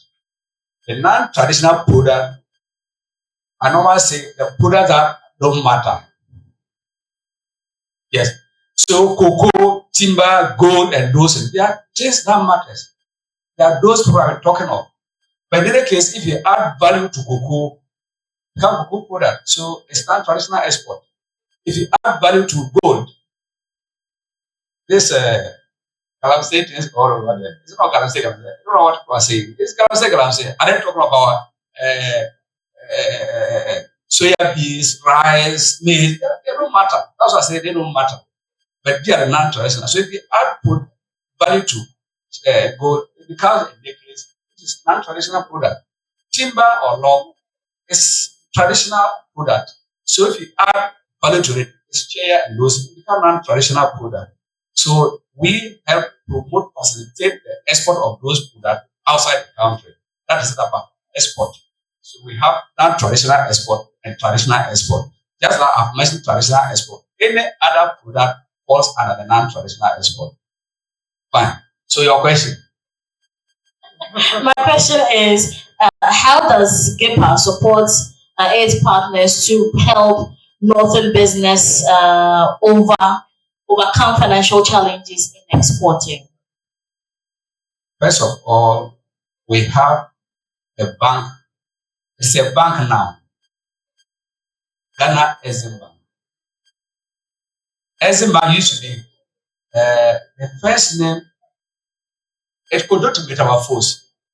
EDIF, Export Development Endowment Fund. That was the beginning of Ghana Eximbank now. So it was to generate money to support our exporters. So that's why now it is a bank, so that Ghana Eximbank. So it is where our exporters go. So I wish some of our export share butter processors, I wish some of them were here. They would have confessed that they applied to them to get some grant. But initially it was grant. But I didn't know what was called grant. To say it to you, I would all apology. At a point, they were giving money to grant. You see, people have 100 acres, 200 acres, 500 acres. Give them money, grants. They were just giving it out. So as at that time, Mumu nature, I didn't know something about going to take grant. Grant, you take grant, you don't pay it back. But today, because some of us are becoming wise, they decide to put some pins. So if you are filling a form with them, they will make a follow-up to see what you're going to use the money for.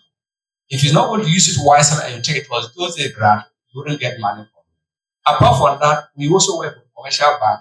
If you have a very good proposal, we link it to the Ghana Commercial Bank to be able to get some money for your businesses.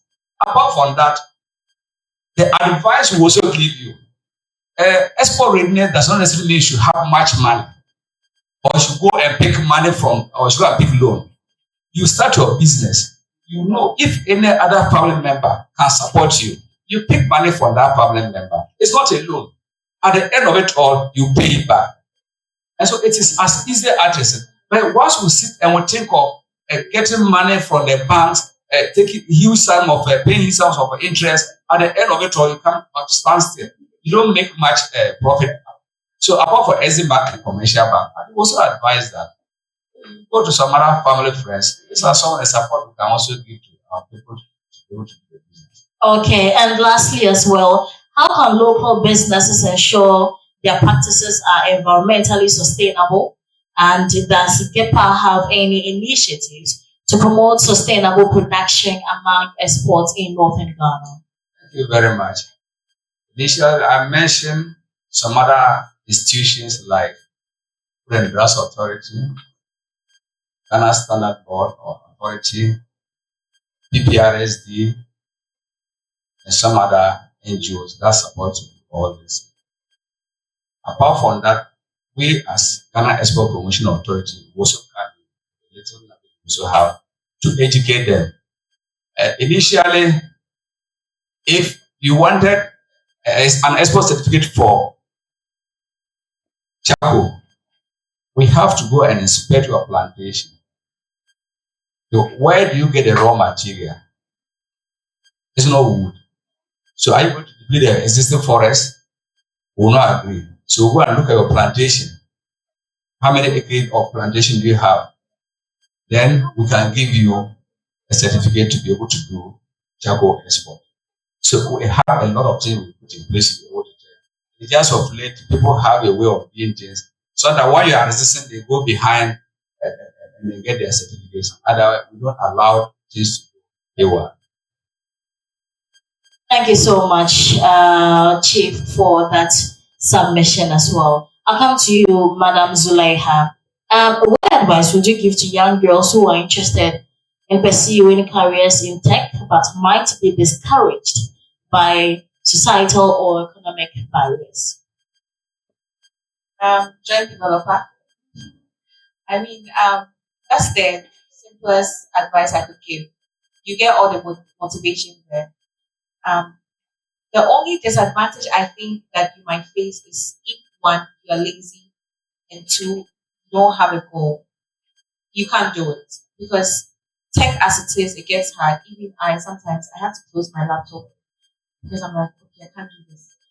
Because it gets very difficult sometimes. But that's just how the human brain works. Everything is difficult.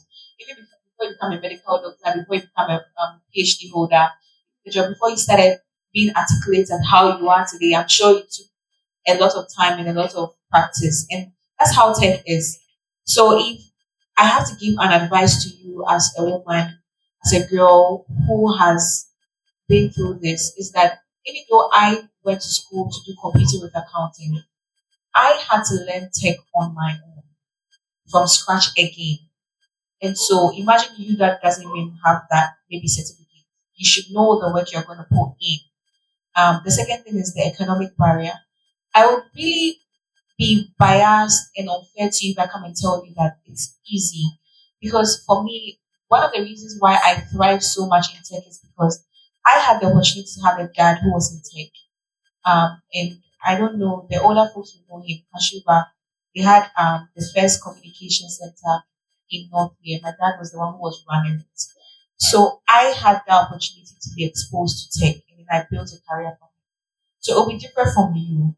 But then we have so many resources. Like I said, join developer. If you don't have a laptop right now, developer is willing to give you a laptop. And when you join developer and at least you are good, then hopefully developer can make money to be able to get you a laptop. Or you can actually learn and then work with an organization that will give you a laptop. So the main thing is just making up your mind and then taking a bold step to learn. That's the advice I can give you. Just be resilient, just be confident in what you're about to do. And know that just like any other path, it gets hard before it gets easy. How many women are going into tech? All of them. How many? All of you. Hey, I don't see your hands. Oh. Okay. All right, that's fine. I come to you, Mr. Idrisu. As digital services expand, what do you see as the NCA's role in promoting digital entrepreneurship and innovation in Northern Ghana, especially among the youth? Thank you. One of the ways to do that is one, we coming out with various innovations, various programs just to support digital entrepreneurship.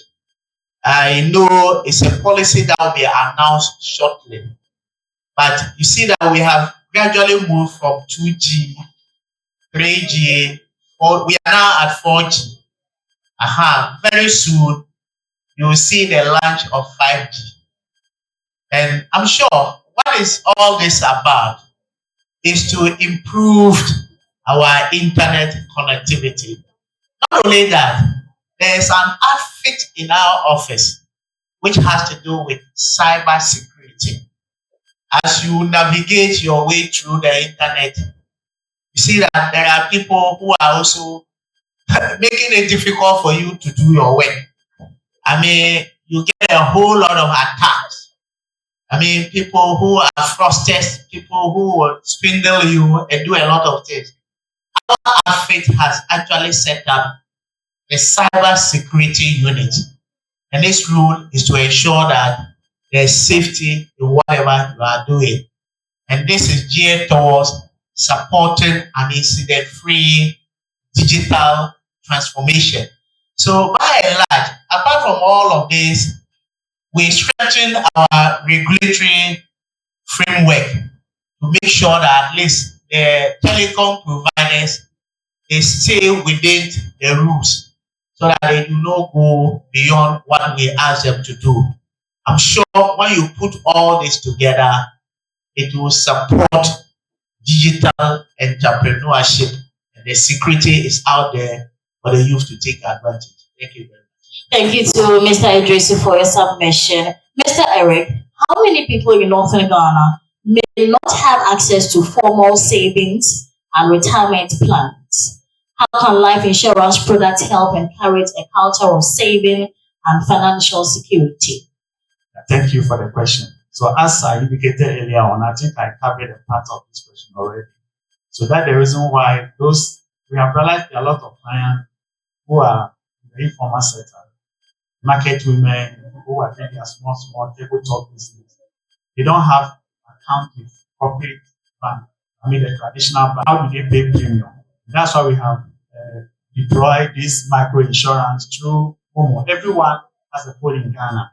And so the person is able to Momo his or her premium to my life every month. And you get happy as well. And then we also have some individual savings products, like child education, my future plan, business continuity policy, individually.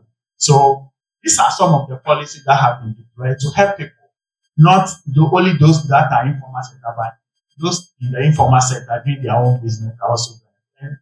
And our target, especially within the northern sector, is to increase insurance to every household. Yeah, somebody may say, how is that possible? But it's possible to those who believe.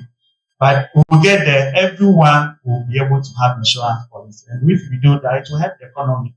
People have savings. When they need money, they can withdraw it. It's not the time you need to depend on somebody. But as you do your work small, the little you earn, you can save. And my life has developed product like that for you. Save 10 cedis a month, 15 cedis a month, 80 cedis a month. Any amount that you think you can afford, you can save it. And when you need it, you can withdraw it. And also with insurance cover, when the uncertainties happen, you can pay it. So these are some of the ways we are helping to both help alleviate poverty in Northern Ghana through my life insurance policy. Thank you. It's like my way has a lot of things for us. And as you mentioned, Nana Mama Brown is the ambassador. And why is it that we don't have an ambassador from the so, I could be one. So now, we are meeting for the first time. So something of that thought is coming. But we need people, the indigenous who can go. So Charlie will talk. We'll talk.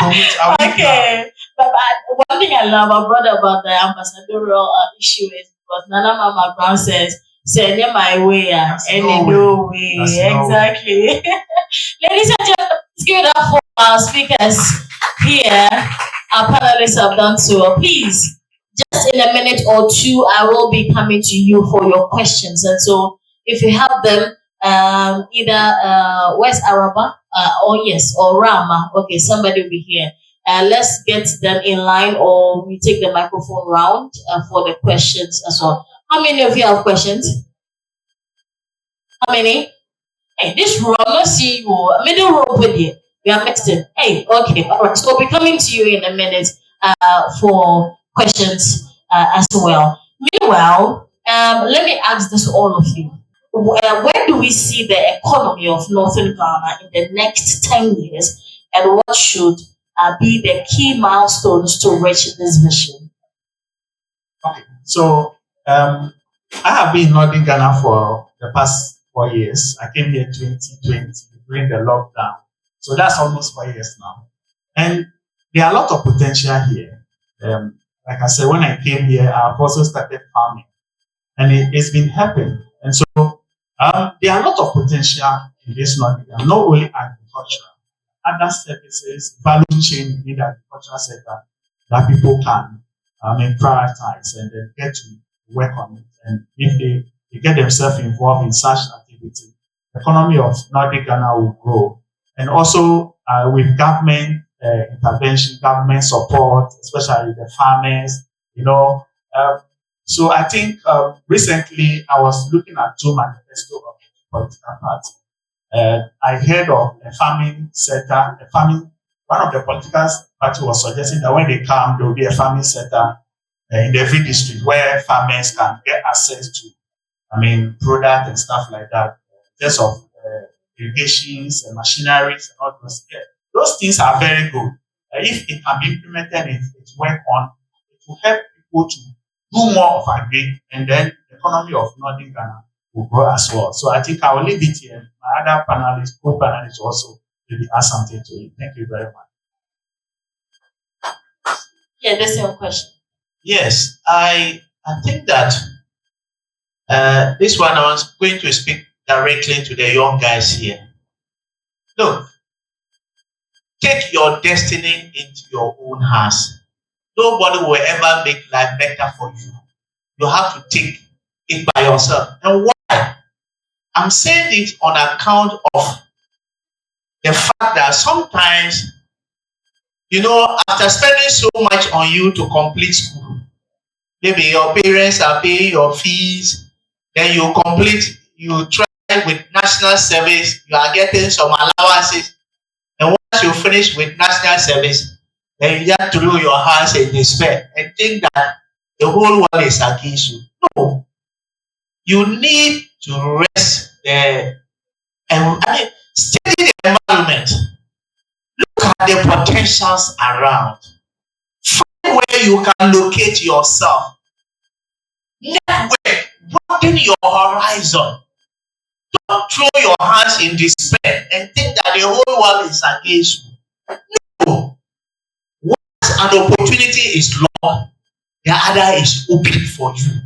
So look around you. What is it that you can do? There are many people who don't want to hear farming. So if you are like me, you run away from the village, you come, you are in the city, you never want to go back to the farm. But is that the only way out? No.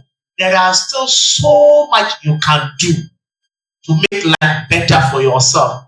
And we in the north here, if you look around and you see the happening, look, to do digital marketing, as I have been talking about it, people have made it in life. You just sit at the comfort of your room, you understand, prepare some nice dishes, and you post it through the internet. You see, you solicit for people, and at last time, you see this person deliver, this person deliver, this person deliver. Then through digitalization, people sit at the comfort of their places, they pay, and you get another delivery guy. Another job is created. I'm sure if you use one delivery guy, the person will not be able to cope with the work. You will need to get so many delivery guys. So you see, out of your own creativity and innovation, you are now not seeking for job, but you are doing what? You are creating job for others. Let's do that as young guys, and life will be better for you. Thank you very much. Yeah, so I think the point. I think the economy in the north right now is, compared to the south, is nothing to write home about. And so what we can do right now is to look for ways we can actually do more. And personally, I think tech is the way. Regardless of every sector that you find yourself in, you have to add tech. That is just, it's not negotiable. Because if we want to think agriculture, the fastest way of growing, making sure that your produce are done properly and everything is integrating tech, drone technology, fertilizer monitoring. You have to use tech. If it comes to renewable energy, solar panels is tech. If it comes to active culture, how to show our culture, display and everything, we have to add tech. If it comes to education, we have to add tech. So you notice that at every particular point in time, what we need to do is to add tech. And this is to more stakeholders or the government, is that we need to zero in and learn that the most important things need to be done. We don't have enough robust infrastructure to push some of the things that we are doing. And we have so many governments come in and out in abandoned projects that are supposed to be needed for us to continue. So if this government goes out, realize that if a new government comes in, they don't want to continue what the other one did because there's going to be a power play. Oh, I did this, I did that. And it takes back to square zero. But if we get to a point where we are like, no, as a people, we need you guys to give us a sustainable 20-year plan. Which other government is coming in? You need to finish this particular project. Then we can say that, okay, we are building Africa's largest university. And we are using maybe the whole of the southern belt. Which other government is coming in should ensure that that particular university is built in a particular way. You get it?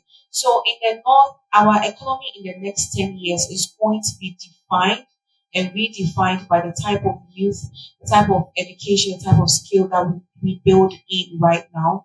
And if you are sitting here, no matter what you're doing, no matter the course you are studying in the university, you are done with the university, or no matter the job that you're doing, start looking for an opportunity to incorporate tech in it. The little way possible goes a long way to expand you. I am sitting here and sometimes I get emails from people outside the country inviting me to come and speak at their events and then inviting me to collaborate with them just because I choose to use tech and I put what I do out there. And then we also have a problem. it's like we feel that sometimes when we are doing certain things and we put it out there, we are showing off. And where you find yourself in right now, if you don't show off your talent and your skill, say somebody who doesn't have up to your talent and skill will go and do their nonsense for you to enjoy. And then there's a funny thing that if the wise people don't go out to vote for their leaders, the fools will go and vote for a leader. And it's the same thing right now. If you have a set of, everywhere I go, I do developer. People don't even know I have a 9 to 5 because I don't talk about that one. Because if I die, somebody will take over that job. But developer is me, and I am building developer. So I preach the gospel of developer. I talk about developer everywhere, anyhow, because that's me. So if you have a skill or a business, you have to speak it. When you sleep and you wake up, and you have to talk about it. You are your brand, and you sell the brand.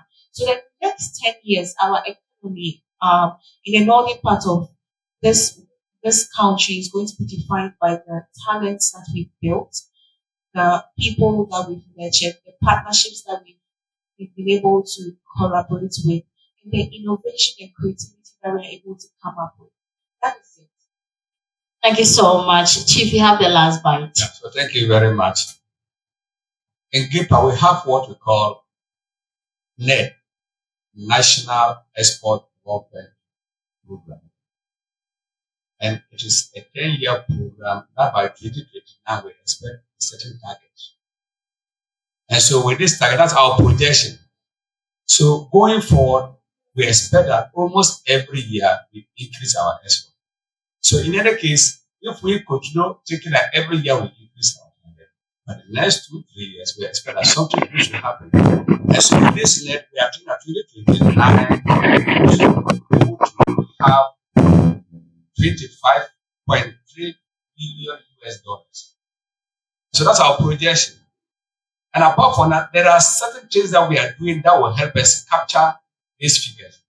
And so some of them are the I mentioned a SHE program. SHE program has ladies. We have our export hub.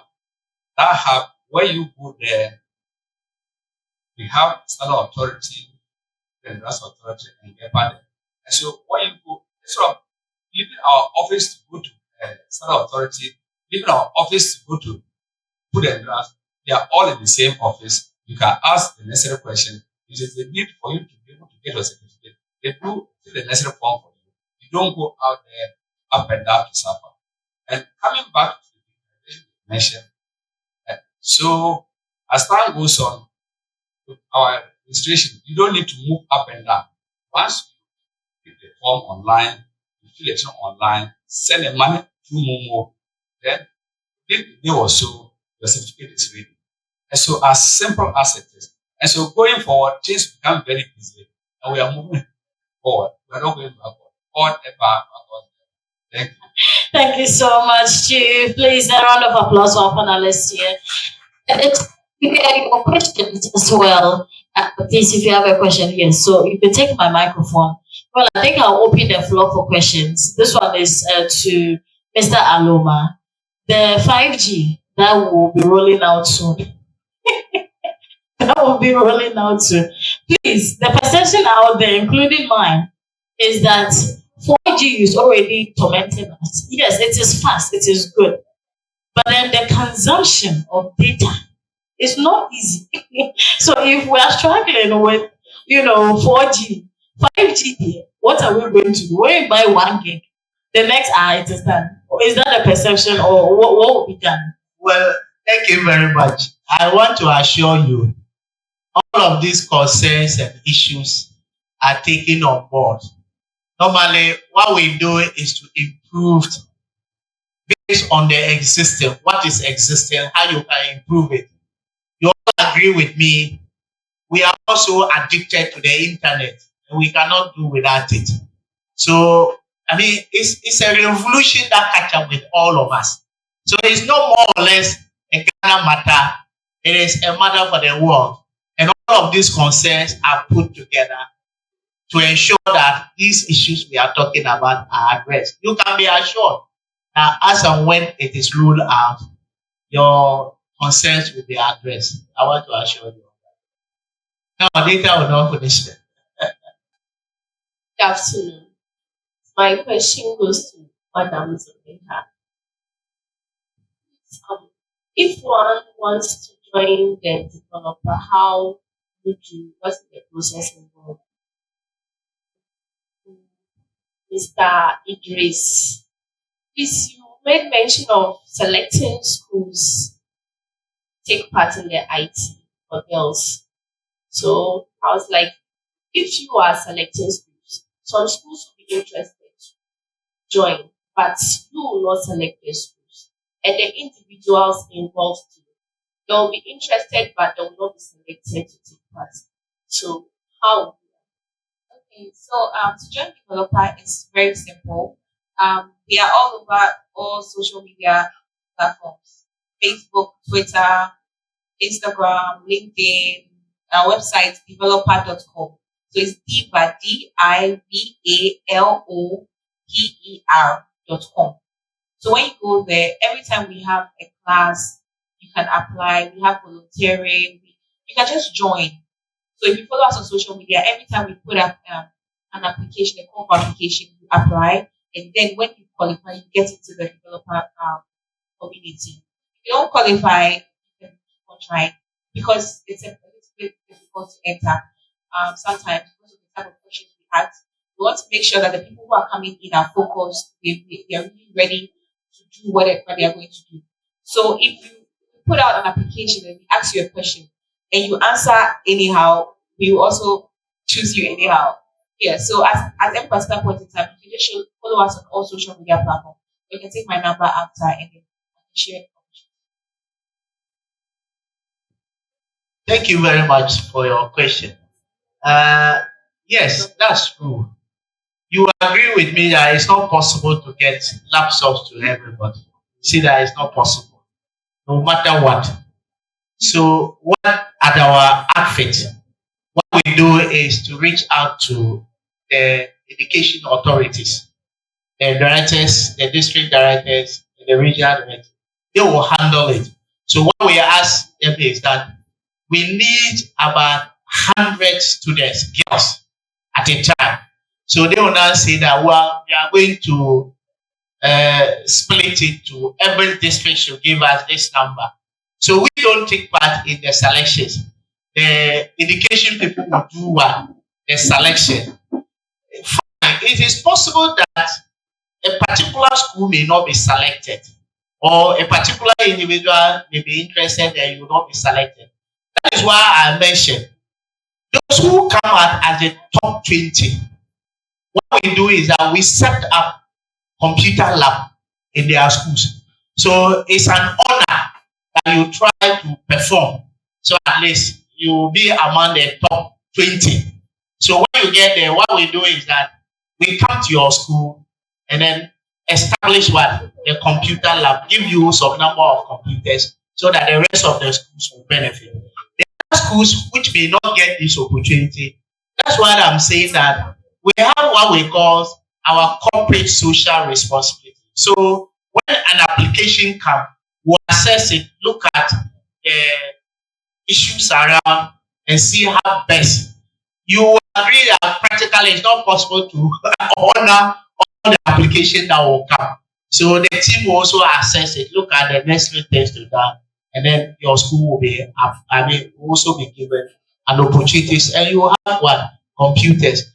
By and large, we are heading towards a society where we want to make sure that everybody has an opportunity to have digital skills. Yes. Concerning the 5G network, I heard when it's launched, those with the small phones, I mean the yams, it won't work again, is it? Well, I think that it's true. The 5G will come with its own components. You see that you cannot have internet, even 2G or 3G on your yam. Are you having it? So if you want to also benefit from the 5G, you must make sure that you purchase a 5G enabled device. So that one, it will come with it. By and large, it will be an exciting moment and people will be very, Me, I cannot wait to have the 5G land because it will have taken over all these issues we are talking about. So let's all pray and wait for it to be officially announced and launched, and we'll all get to enjoy it. Thank you very much. Okay, thank you very much. My name is Farida, and I must say this is one of the best seminars I've attended this year because we have learned so much from every panelist. I think everybody here is a business owner or is intending to start. And so I want to know, first of all, what are some of the things every business owner must put in place to make sure that whatever business you are doing, you thrive in it.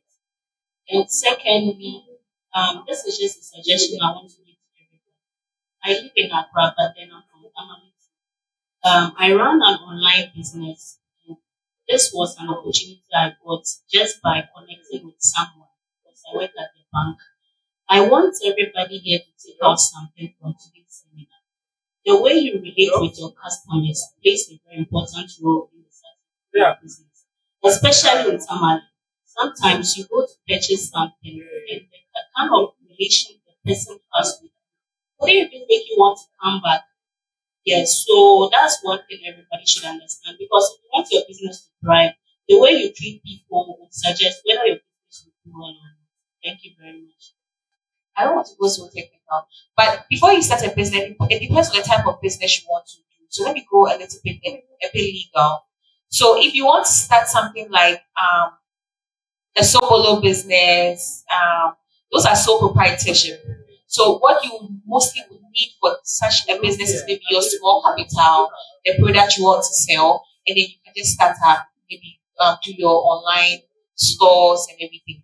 But if you want to start like a business, like a social enterprise, like developer, obviously it's more capital intensive. You would have to leverage more on developing the business idea. You would have to go a further step of getting directors, getting it registered. Because you can start something and at the end of the day, you don't register it to save the name or something. Somebody can just one day register the name and then you've lost it. I think that the other thing is also don't just do business because you see somebody doing a business. I realize that a lot of us just get up and we want to do a business because I've seen that somebody is selling nice clothes and it's going and all of a sudden I also want to do some. It doesn't make sense because at the end of the day, what drives the person will not drive you. If I tell you this, I started Women in Tech in 2019. COVID hit, everything hit at some point. We weren't doing anything, but I was still doing it. Within that 5 years, there are other fellow Women in Tech programs that started within that time and asked me where they are now. It's because maybe they were doing it because at that particular point in time, oh, it looked good to be a woman in tech. And it's even the same way. Somebody can start tech right now because the person just wants to be in tech. It looks good to be a woman in tech. But if you don't have a goal or a destination or where you want to take the business to, then it becomes problematic when the storms come. So why are you starting a business? Yesterday, in our training, I told our participants that you start a business because you want to solve a societal problem and in the end profit. So what business are you trying to do? What problem are you trying to solve? That's the first question you have to answer. If you notice that, okay, within this part, we have been here for a very long time and maybe the ACs are not working, so you want to be an AC person, that is you solving the problem. The next step is like, what are the resources or the key resources I need to be able to do this? Do I have to partner with somebody or I have to get the resources myself? Then even if it's something you can do on your own, if it's preparing Sobolo, okay, it means that I have to learn how to do Sobolo already, then maybe I need 1,000 CDs. But if it means that I need to maybe do a more capital intensive, then you see that it prolongs how long you're going to start the business. So then the third plan is how do you plan for your business? And that's why I'll brag a little. Developer, if you come for the business incubator, you have that on your fingertips because we teach you how to do a business model canvas. And within that time, you know that, okay, these are your key resources you need. These are the key partners you need. This is the cost structure you're supposed to do.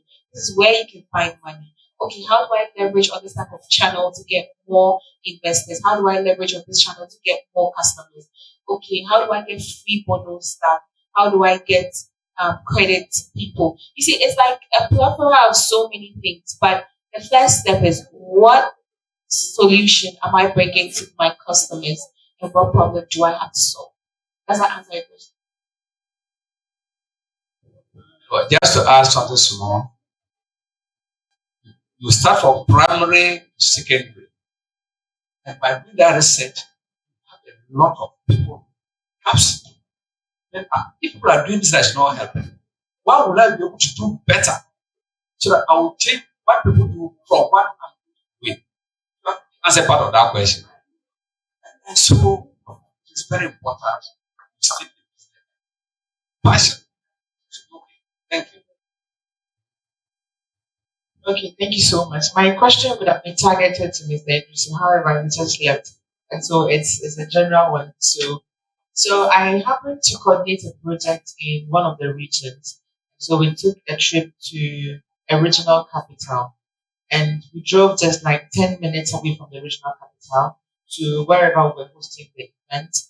And it was like a 6-month project. And we realized that it's just a 10-minute drive away from the regional capital. However, there is no internet connectivity, no network. You can't even reach out to people when you are there. So it made work really, really difficult.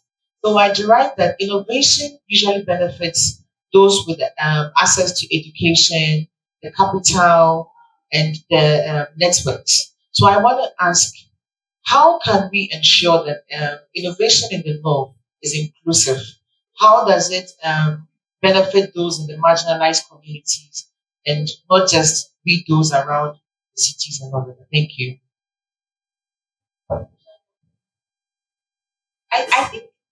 I think it's choosing better leaders, because we can't actually just go and put internet in certain areas. The government has to do it. And so that's why at any particular point in time, I always advocate that we listen to our leaders when they come to speak to us.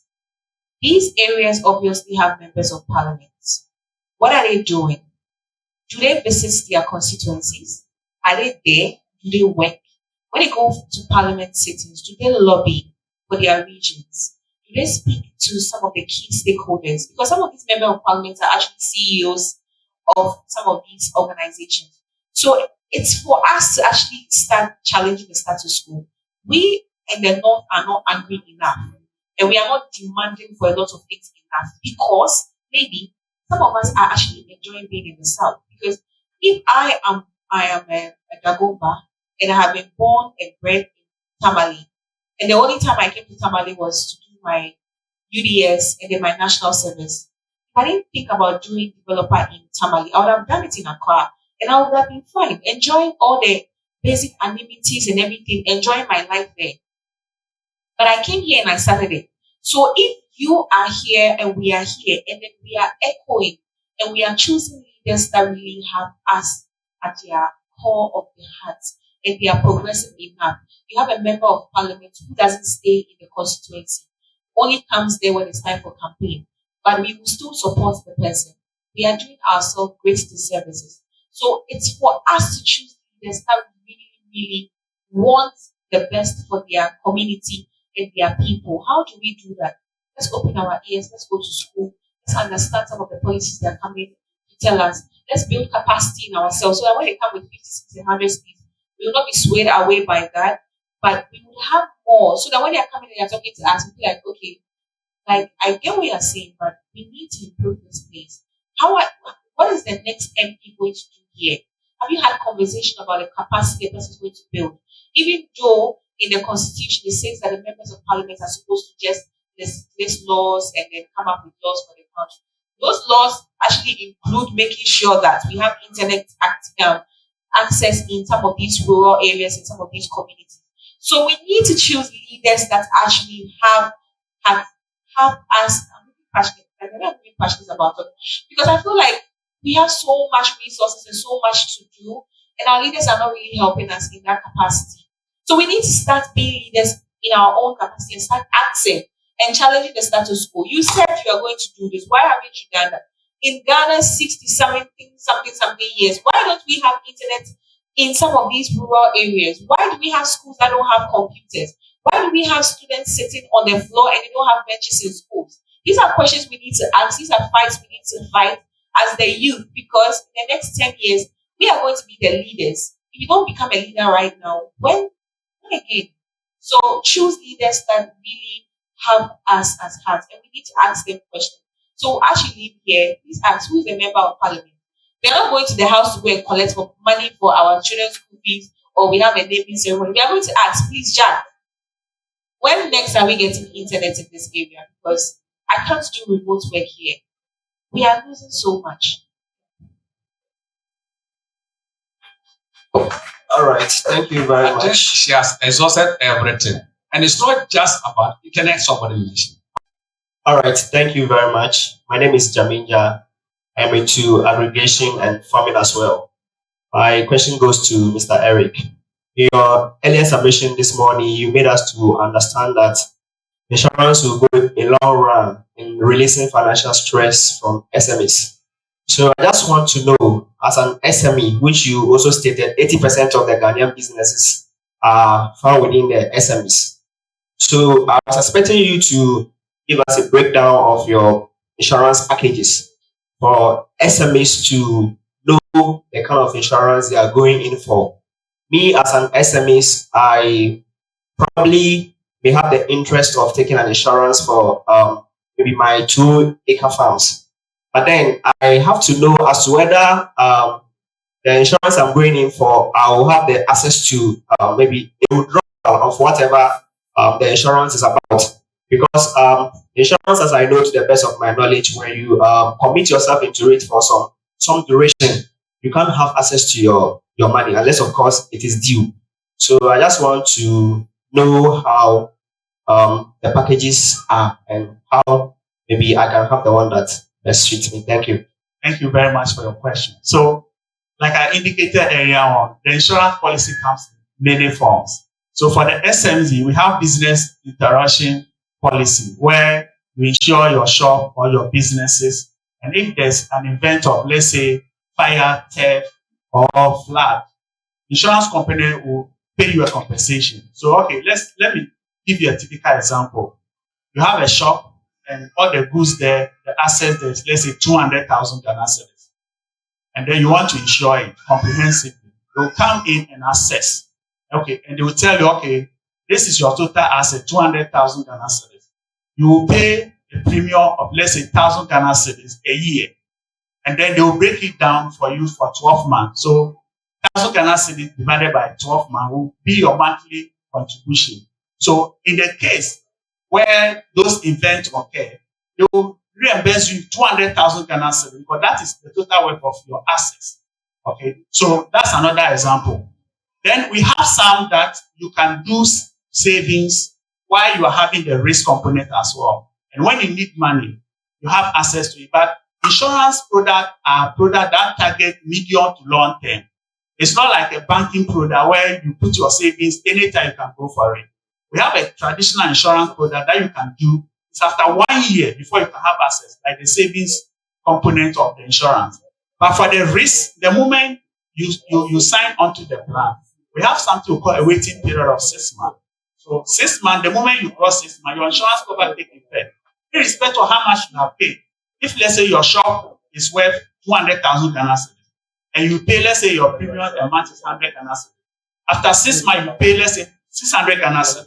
Should your shop be burned down or fire or theft, people come to, if all the goods are stolen, the insurance company will investigate. And if it is genuine, they will give you 200,000. You know, you pay only 600 Ghana cedis.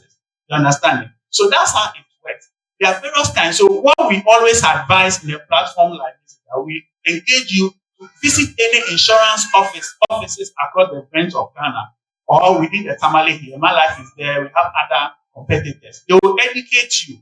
Get a good education on the product you want to sign on or the kind of a specialized product that you want. Sometimes they even make tailor-made. You can come to them and they'll reason with you, okay, this is what I do. Can you design something for me? They do it. And they can do it for you. So visit any of them. Some are complex based on the kind of job that you are doing. Some are also simple. So it's not a one-way thing. Come to the office and then tell us exactly what you want and it will be done for you. I think I have be able to. Thank you very much. Thank you. My question based on the insurance. Okay. You made mention like if you are a graduate and you are unemployed, you have a vacancy. Yes. What I want to know is how is your payroll? Okay. That's what I want to know. Because per my previous Insurance. yes. Okay.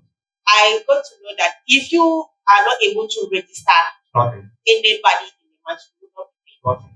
Yeah. So my life, we have a model, and the reason why we are winning, we are doing a lot in Northern Ghana. So, like I said, last year, for instance, Tamale branch was actually the best branch within our circle, within the nationwide. So what we do is that if you are graduate, we have a level. When you come in, our minimum qualification we take for financial advisor is SHS, and then upwards. When you come, we have a package. We have something called mobility allowance. Irrespective that you don't need to go and sell before you get it. Currently, we put you on 1,500 Ghana mobility support allowance. Then we have a scheme where when you come, you'll be given to someone, you'll be trained, and you work in a team. We have a sales manager. A car is provided for the sales manager. And we have team leads who have a motorbike. Because maybe you are coming, you don't have a car, you don't have a motorbike. So those provisions are made to make it easier for you to progress in the business. You are mentored, you are taught, you'll be groomed, like she said in their what they do, they groom you, how to talk to people, how to relate, how to do customer service, take care of. So all these things are provided at Malai. So when you come, you will give you that additional allowance, and the target is given, as you said, you'll be given a target. Every sales organization is target driven. So if you are someone who don't like target, don't go to any sales organization. It's a target driven, but it's worth it. One thing I always tell people when I get opportunity like this, if you are there and you don't probably you are not thinking of getting into sales, you are being disservice to yourself. Sales offer you so much opportunity. I started my career from enterprise like 2007 as a financial advisor. At that time they call it insurance sales rep. As a graduate from UPS, University of Professional Studies, and now IPS, and now University of Professional Studies. I started with enterprise life in Kumasi 2006. Going out, selling insurance door to door, graduate, and insurance sale is a career. You pass from there, become a sales manager. Sales manager, become a branch manager. There are other aspects of the job, premium underwriter, customer service. So the area as you progress, the area that you think maybe you want to do customer service, you focus on that. Underwriter, premium administration, risk analysis. So many career within the sector. But what I've realized that most of the young ones don't want to go through the mill. You need to go through the mill. Yes. And like I said, for us, I can tell you in my branch in Tamale here, I have someone who earned not less than 10,000 Ghana cedis a month. A lady who, when I came in, she was earning 300 Ghana cedis in commission. But today she earned not less than 10,000 Ghana cedis within 4 years. So there's so much opportunity. And I would love to have a conversation with you so that we can pick it up from there.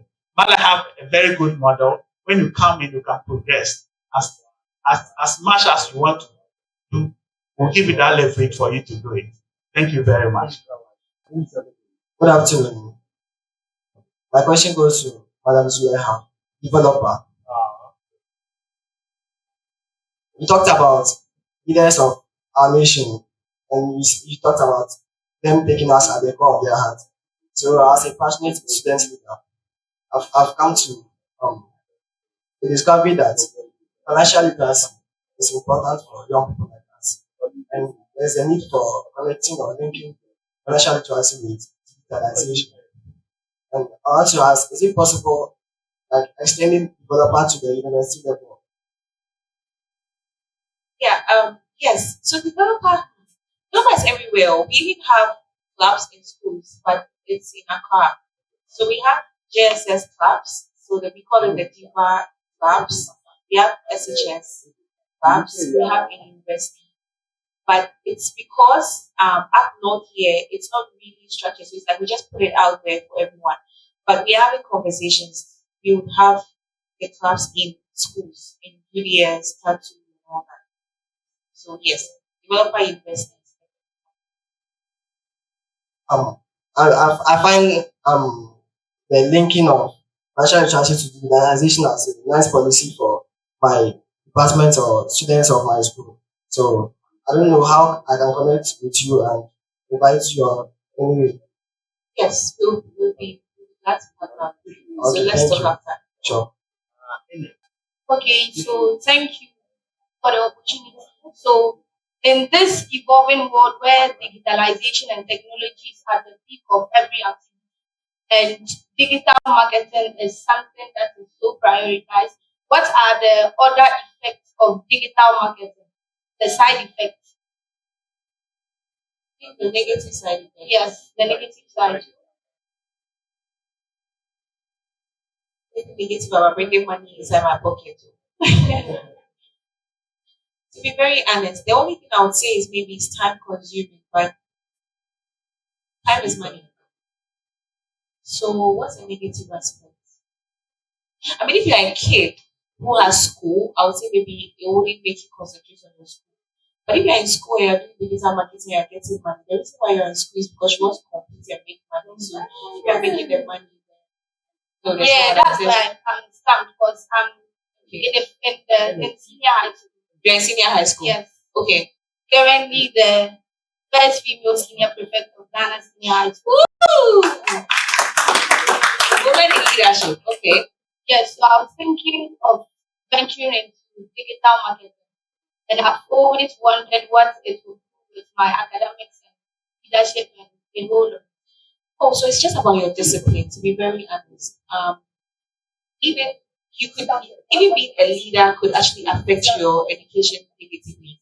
I've said when I was in UDS, I was the SRC treasurer, and for me, it made me actually do well because I didn't want anybody to go and see my results and say, "Hey, she doesn't do anything." So I was learning more. So I do so many things right now, and it's because of how disciplined I am. So you have to learn how to be disciplined. You know that from Monday to Friday, from 8 to 9, I'm supposed to be in school. Okay, so maybe when I wake up on Fajr, I'll do a timetable and I'll read my books for 1 hour every day. Then maybe when I close from school around 5 p.m. to 8 p.m., it's me doing my digital marketing. You understand? So you have to structure yourself and also leverage your partnership. So if you're doing digital marketing, meaning you're going to be using social media, taking pictures, editing it. Okay, so you have to get somebody who will be, oh, okay, you're my friend. Okay, let's do it together. If I make 5 CDs, I'll give you 1 CD. So you do the design for me. So once the person is doing the design for you, you are learning. When the person finishes the design, the person gives it to you, then you post it, you engage with customers. It's about how you become disciplined. Because, you know, discipline is everywhere, even as we women, we mothers, fathers. You have to prioritize and sanction everything. I have a son, so I have to know that, okay, I have to wake up at this time, make sure I bath him, and make sure he goes to school at this time before I also make sure I also do what I have to do. It's not an excuse because at every particular point in time, something would have to suffer. But you have to choose what suffers at a particular point in time. If you're in senior high school, the main focus is actually to get a good grade to be able to go to university. You will have passion in digital marketing, fair enough. Take it slow, one step at a time. But 80% of your mind should be on making sure that you finish your WASI with a good grade. When you go to university, then there's a little bit of flexibility there. Then you increase the tempo.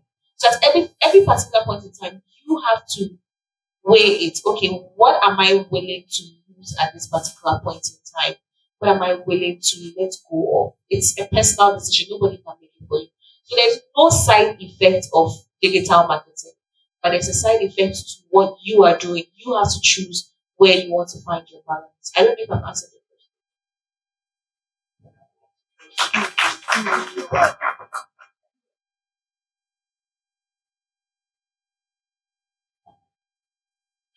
question. Okay, all right. Thank you so much. It's our panelist. What do we say? We can do more. We can do more. I'm sure we have all benefited. As we leave here, we are not going to be the same. We are going to handle our business well. We're going to think through as to what exactly we want to do with all the minds that we have in starting up something for ourselves. Have we benefited? Have we? And we have a last baby here. She's been announcing her presence. Our last baby over there, she's been announcing her presence. So thank you so much to our panelists for making time as well. I'm discharging you officially to join the rest of us. And of course, the program continues. DJ, can you do something for us as we get ready to conclude for the day? CEO of Amsha Clothing and also the winner for fashion and design for last year's Business Awards. Miss Amina, kindly join me here. Thank you so much. Winner last year. Are you winning this year too? Are you winning this year too? Okay, let's see. Let's see what God has for us. Good day to you all. You're already exhausted, right? Yes. It only take much of your time. At the same time, I was called on the spot. This wasn't something I prepared for. Right. Okay, so Aminata, let me say this. I'm Mrs. Aminata Jamaldi.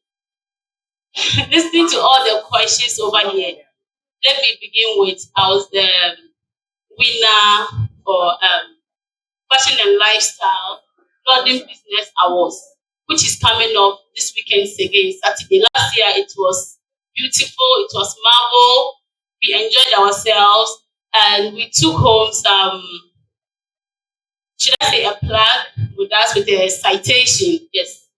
So this year I'm hoping to see more of it. And I would wish to win again, but anyone that wins or anybody that takes it is their seat too. We are not better than each other, we are all the same. And looking at all the questions that were asked here based on business or how to start a business and how to maintain it, personal relation with people, I would say that I started my business in 2018 when I went to Winneba first year. Okay, I went to do my top up anyways, level 300 on guidance and counseling. So I'm a counselor by profession. That was when I realized that anything I wear, people will be like, oh, this your outfit looks nice, I like it. And I don't like branded outfits, like branded dresses, like this D&G or whatsoever. I don't like those things. I used to wear ready-to-wear stuff, like I will give my material out for them to sew for me. So I realized that people used to like my outfits and always wished to wear. So when I was in the university, I got a friend who was in the home economics department and was into sewing. So I got close to her and I started learning clothing from there. So that's how come I learned clothing. And so my junior sister over there who said she's in the SHS, everything is possible. Whatever you have, whatever you tune your mind into and you are determined to do it, you can do it. But then I was having a baby with me. Maybe I should give a profile about myself. So I'm Aminata Jamaldi, Mrs., a mother of 4 girls. Wow! So I'm a passionate family woman. I love family. I love my husband and my kids. And I do everything to support my family. But that doesn't stop me from pursuing my goal. It doesn't stop me from going in for what I want. So I have 4 beautiful kids. I'm a counselor at Tamasco Senior High, Tamasco. At the same time, I'm a student again running my master's degree on counseling. And I'm also into fashion, so into the fashion industry. And when you have to start something, you first of all go for what your heart yearns for. So I like fashion. I like to dress good. I like to look good. Personally, that is where my confidence lies. Some people have their confidence lying in their, as in your face, using creams and stuff. My confidence lies in my how I dress. And looking at what I'm wearing now is my own brand. I crafted this for myself. And wherever I find myself or any opportunity I get, I try to let people know what I'm into. Not to brag about it, but also to brag about it because why not? I have worked so hard for this. And when you have a supportive partner, all this can come to play. It all depends on the kind of partner you find yourself with. My husband is very supportive. He gives you the chance to go out, meet people, connect with people. He's the type that is not, he's not a public figure. He doesn't go to public places. He doesn't relate with people. But he knows the kind of person I am. I like to connect with people. I like to tell people about my life and what you can actually go for. So please, whatever you can do, put your hands on it. Lay your hands on it. Don't limit yourself. Don't think that, oh, I'm married and so. No. You are married, you have kids. Sometimes you need to make time for yourself. It's not just about the kids. At times, you need to give them somewhere. Also go out. Get things out of your head. It's not just about the kids. There are times you need to give them to our husbands and also go out. Yes. And it doesn't mean that you shouldn't care for the family. Care for them, but then sometimes you have to be selfish. If you don't try to be selfish in a way, you end up looking, excuse me, wretched. And people will continue to, what's the word to use? Look down on you. Oh, you just gave them 1, 2, you have changed. Anywhere I go, I have to let people, the moment I mention I have kids, they'll be like, like what you just did here. Because they don't believe I have kids. And they say that sometimes you have a husband. Just because they want to see that people on my shoulder. And he doesn't like it. He says sometimes to him, his mentality is at times, it limits the people that comes to you. It shatters people, I don't know, like, it prevents people from coming close to you because you are married. And so, yes, when they come close to you, that is when you let them know, okay, this is who I am.